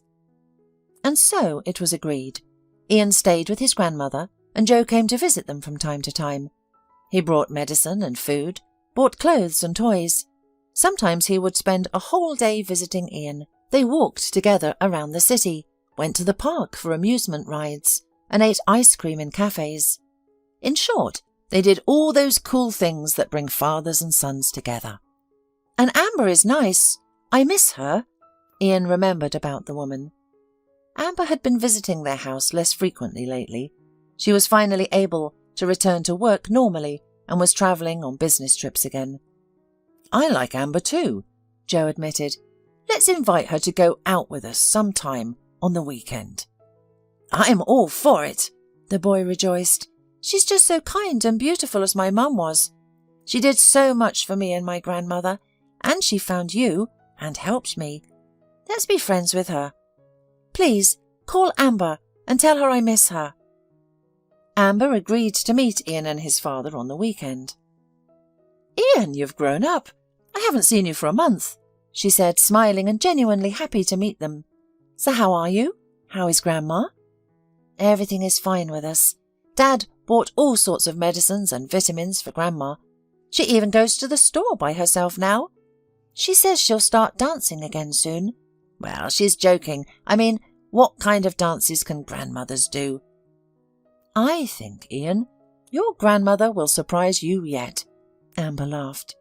Then the woman turned to Joe and asked him, Well, how are you two doing? The man looked a little embarrassed. Yes, how are things? Little by little. We're going to buy a bicycle for Ian today. We called you to help us choose. Me? Amber was even more surprised and immediately laughed. Is this a joke? I've never ridden a bicycle in my life. How can I help you? Well, then you, Amber, will have to learn together with Ian, because I believe that everyone must know how to ride a bicycle. Can you imagine the picture? The three of us on bicycles rushing across a huge field. Yeah, you might be rushing, but I would immediately find a ditch and fall into it, Amber commented, choking on her laughter. There's no way I'm getting on a bicycle. Amber resisted, but the next time Joe arrived, the three of them were riding their brand new bicycles through the deserted alleys of the park. The woman kept falling, and Joe was laughingly catching her. Ian pedalled well and was terribly proud that he had learned to ride so quickly. Look, Amber, he shouted, do it like I do. Do you see? Trying to look at Ian, the woman lost her balance again, but she did not fall because she was picked up by Joe's strong arms. Something is wrong with my vestibular apparatus, Amber shamefully remarked. Well, that's probably enough for today, Joe said, glancing up at the sky. It looks like the storm is coming 3 hours earlier than the weather forecasters had warned. We've got to get ready to head back. When they arrived at Ian's house, the strong wind had already started to blow. A real storm was brewing. After saying goodbye to his son, Joe took Amber to her home. There, he volunteered to help her carry her bicycle to the apartment. But before they had gone 10 steps, there was a terrible clanging sound behind them. An old tree collapsed right onto Joe's car, and at the same moment the downpour began. There was no way to remove the huge tree or assess the extent of the damage to the car. Amber and Joe were soaked in a few seconds. Hurry into the house! Amber shouted through the noise of the thunderstorm, and they took hands and ran into the entrance. Why are you laughing? Amber shouted. His car's a wreck. He's wet, but he's laughing. He's having fun, she grumbled, turning the key in the door. I'm not laughing. I'm happy, Joe explained. What? Asked Amber with a gasp, though she understood perfectly well what he was glad about. She herself was glad of the way in which what was bound to happen had been accelerated by chance. The morning came, as usual after such a storm, sunny and gentle. Amber did not want to wake her beloved, but she had to do it. Quietly touching Joe's shoulder, she whispered in his ear, "Joe, I have to work in an hour. What do you like for breakfast?" "For breakfast? I would like amber," replied Joe foolishly, pulling the woman to him. That day she did not go to work, referring to the need to eliminate the consequences of the storm, and Joe texted his wife, "I had an accident. I'm fine, taking care of the car." The car was only slightly dented. By evening the tree had been removed, and Joe had got ready to hit the road. The day before he had made arrangements for a sanatorium for his son's grandmother and for Ian to a beautiful children's camp by the sea, where he had once met his mother. Amber was happy for both the grandmother and the boy, who had never been further from his town, but she realized that she and Joe had been parting for a long time, and she was sad. He would have no reason to come to their town in the near future, at least not until the fall. And that night, well, let it stay that way. She had no regrets. For the first time in her life, she felt how much tenderness a man could give to a woman.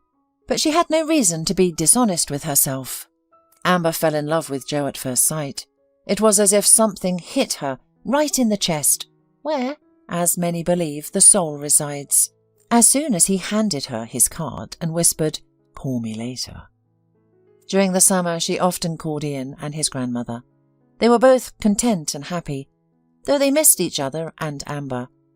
Joe called Amber a couple of times, telling her about his meeting with Ian at the camp on Parents' Day, and about the fact that he had managed to visit his grandma as well. "Amber, you can't imagine how tanned he is," the man joyfully informed the woman. "The whites of his eyes are shining on his face. He's learned to swim, and he dives like a dolphin. We were thinking about you. It's a pity you can't get a vacation. And it's far away, of course."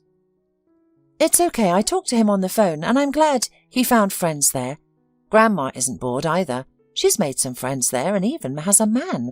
She's made some friends there and even has a man. She even has a dance class. So Grandma will definitely surprise Ian. Thank you for everything, Joe." "Thank you. If it weren't for you, maybe my son would already be in an orphanage. How's your volunteering going, by the way?" "Well, we still go to our group on weekends with Mary. I have a new mentee, a family with many children, so I don't get bored." "I didn't even doubt it. You're an extraordinary woman. And what kind of family? Maybe I can help in some way too." Amber told him about her volunteer days. There was only one thing she kept silent about and did not dare to confess to him, that their only night of love did not pass without consequences. Yes, there were no candles or rose petals, as Amber had once dreamed. There were only two drenched people who warmed each other with their warmth. But there was the main thing, the result of this night. The suspicion of pregnancy, which arose in the woman just a couple of weeks after Joe's departure, was confirmed. "And what are you going to do?" persistently interrogated Mary, who had become the sole confidant in all Amber's affairs of the heart. "Me? I'm going to give birth, of course," Amber answered firmly. "But have you told him?" "No, of course not. No matter how I feel about his wife, whatever she is, they have a family, and I found myself in the role Stephanie was in towards me." "What kind of nonsense are you talking about? How can you compare that situation with the one you're in now?" "Well, situations are different, of course, and so are families, but I feel guilty. Let things go as they are, Mary. I'm not going to push Joe into some decision he hasn't made. Summer will end, Ian will come back, Joe will start coming to us again." But Joe arrived early. He found Amber where she and Mary were handing out food to the homeless. It was not quite usual, because before he came to Ian, and only in the middle of the week, he explained his absence to his wife as business trips. "Amber, look who's coming. A cheerful man with flowers." Mary tugged at her friend's sleeve. At the same time, she had to wrap both arms around Amber. The pregnant woman was pale and lost consciousness. She was seated on a bench next to a table with pots and a share of water. When Amber opened her eyes, she saw Joe's worried face in front of her. "It's nothing," Mary hurried to reassure the man. "In her condition it happens. She got overexcited. And it's time to stop volunteering. She's tired." "In what condition?" Joe was stunned. "Mary, why are you doing this?" Amber interrupted her friend. "What do you mean, why? Are you going to play the silent game forever?" A hunch flashed across Joe's face. "Amber, my love, is that what I was thinking?" "Joe, this doesn't change anything. I'm not going to break up your family," Amber replied evasively. "And you're not going to break up my family," Joe began in a deliberately stern tone. Amber's insides went cold. "Yes, this is the end," she thought. "The end of my brief happiness." Somewhere deep in her soul a glimmer of hope still remained, a hope that one day they would raise Ian and their baby together. But it was not meant to be. And Joe continued ruthlessly. "And you're right, it doesn't change anything." After a brief pause, he continued with a laugh. "Because there is nothing left to break or change. I have finalized the divorce, and now I have come to offer you my hand and heart." "But what about your house, your business?" Amber weakly objected. "It means a lot to you." "I realized that love and family are the most important things in the world," Joe said. "Even without my ex-wife, I'm not a poor man. It's time to move forward. Let's go and make Ian happy." Then he took a velvet red box out of his pocket, opened it, and taking out a delicate ring, adorned with diamonds, got down on one knee. "Amber, my love, will you be my wife?" Amidst the cheers of volunteers, homeless people, and passers-by, Amber gave her consent to Joe. 2 days later, they were already by the sea. After obtaining permission from the camp management, they spent the entire day with Ian. As they approached the entrance to the children's camp, they saw a boy happily running towards them. "Oh, Amber has come too!" Ian rejoiced. "And she agreed to be my wife," his father said. "From now on, you'll live with us, and soon you'll have a brother or sister." Ian was overjoyed. The 3 of them strolled along the promenade, basking in the summer sunshine and inhaling the sea air. They were truly happy and looked forward to the future with faith and hope.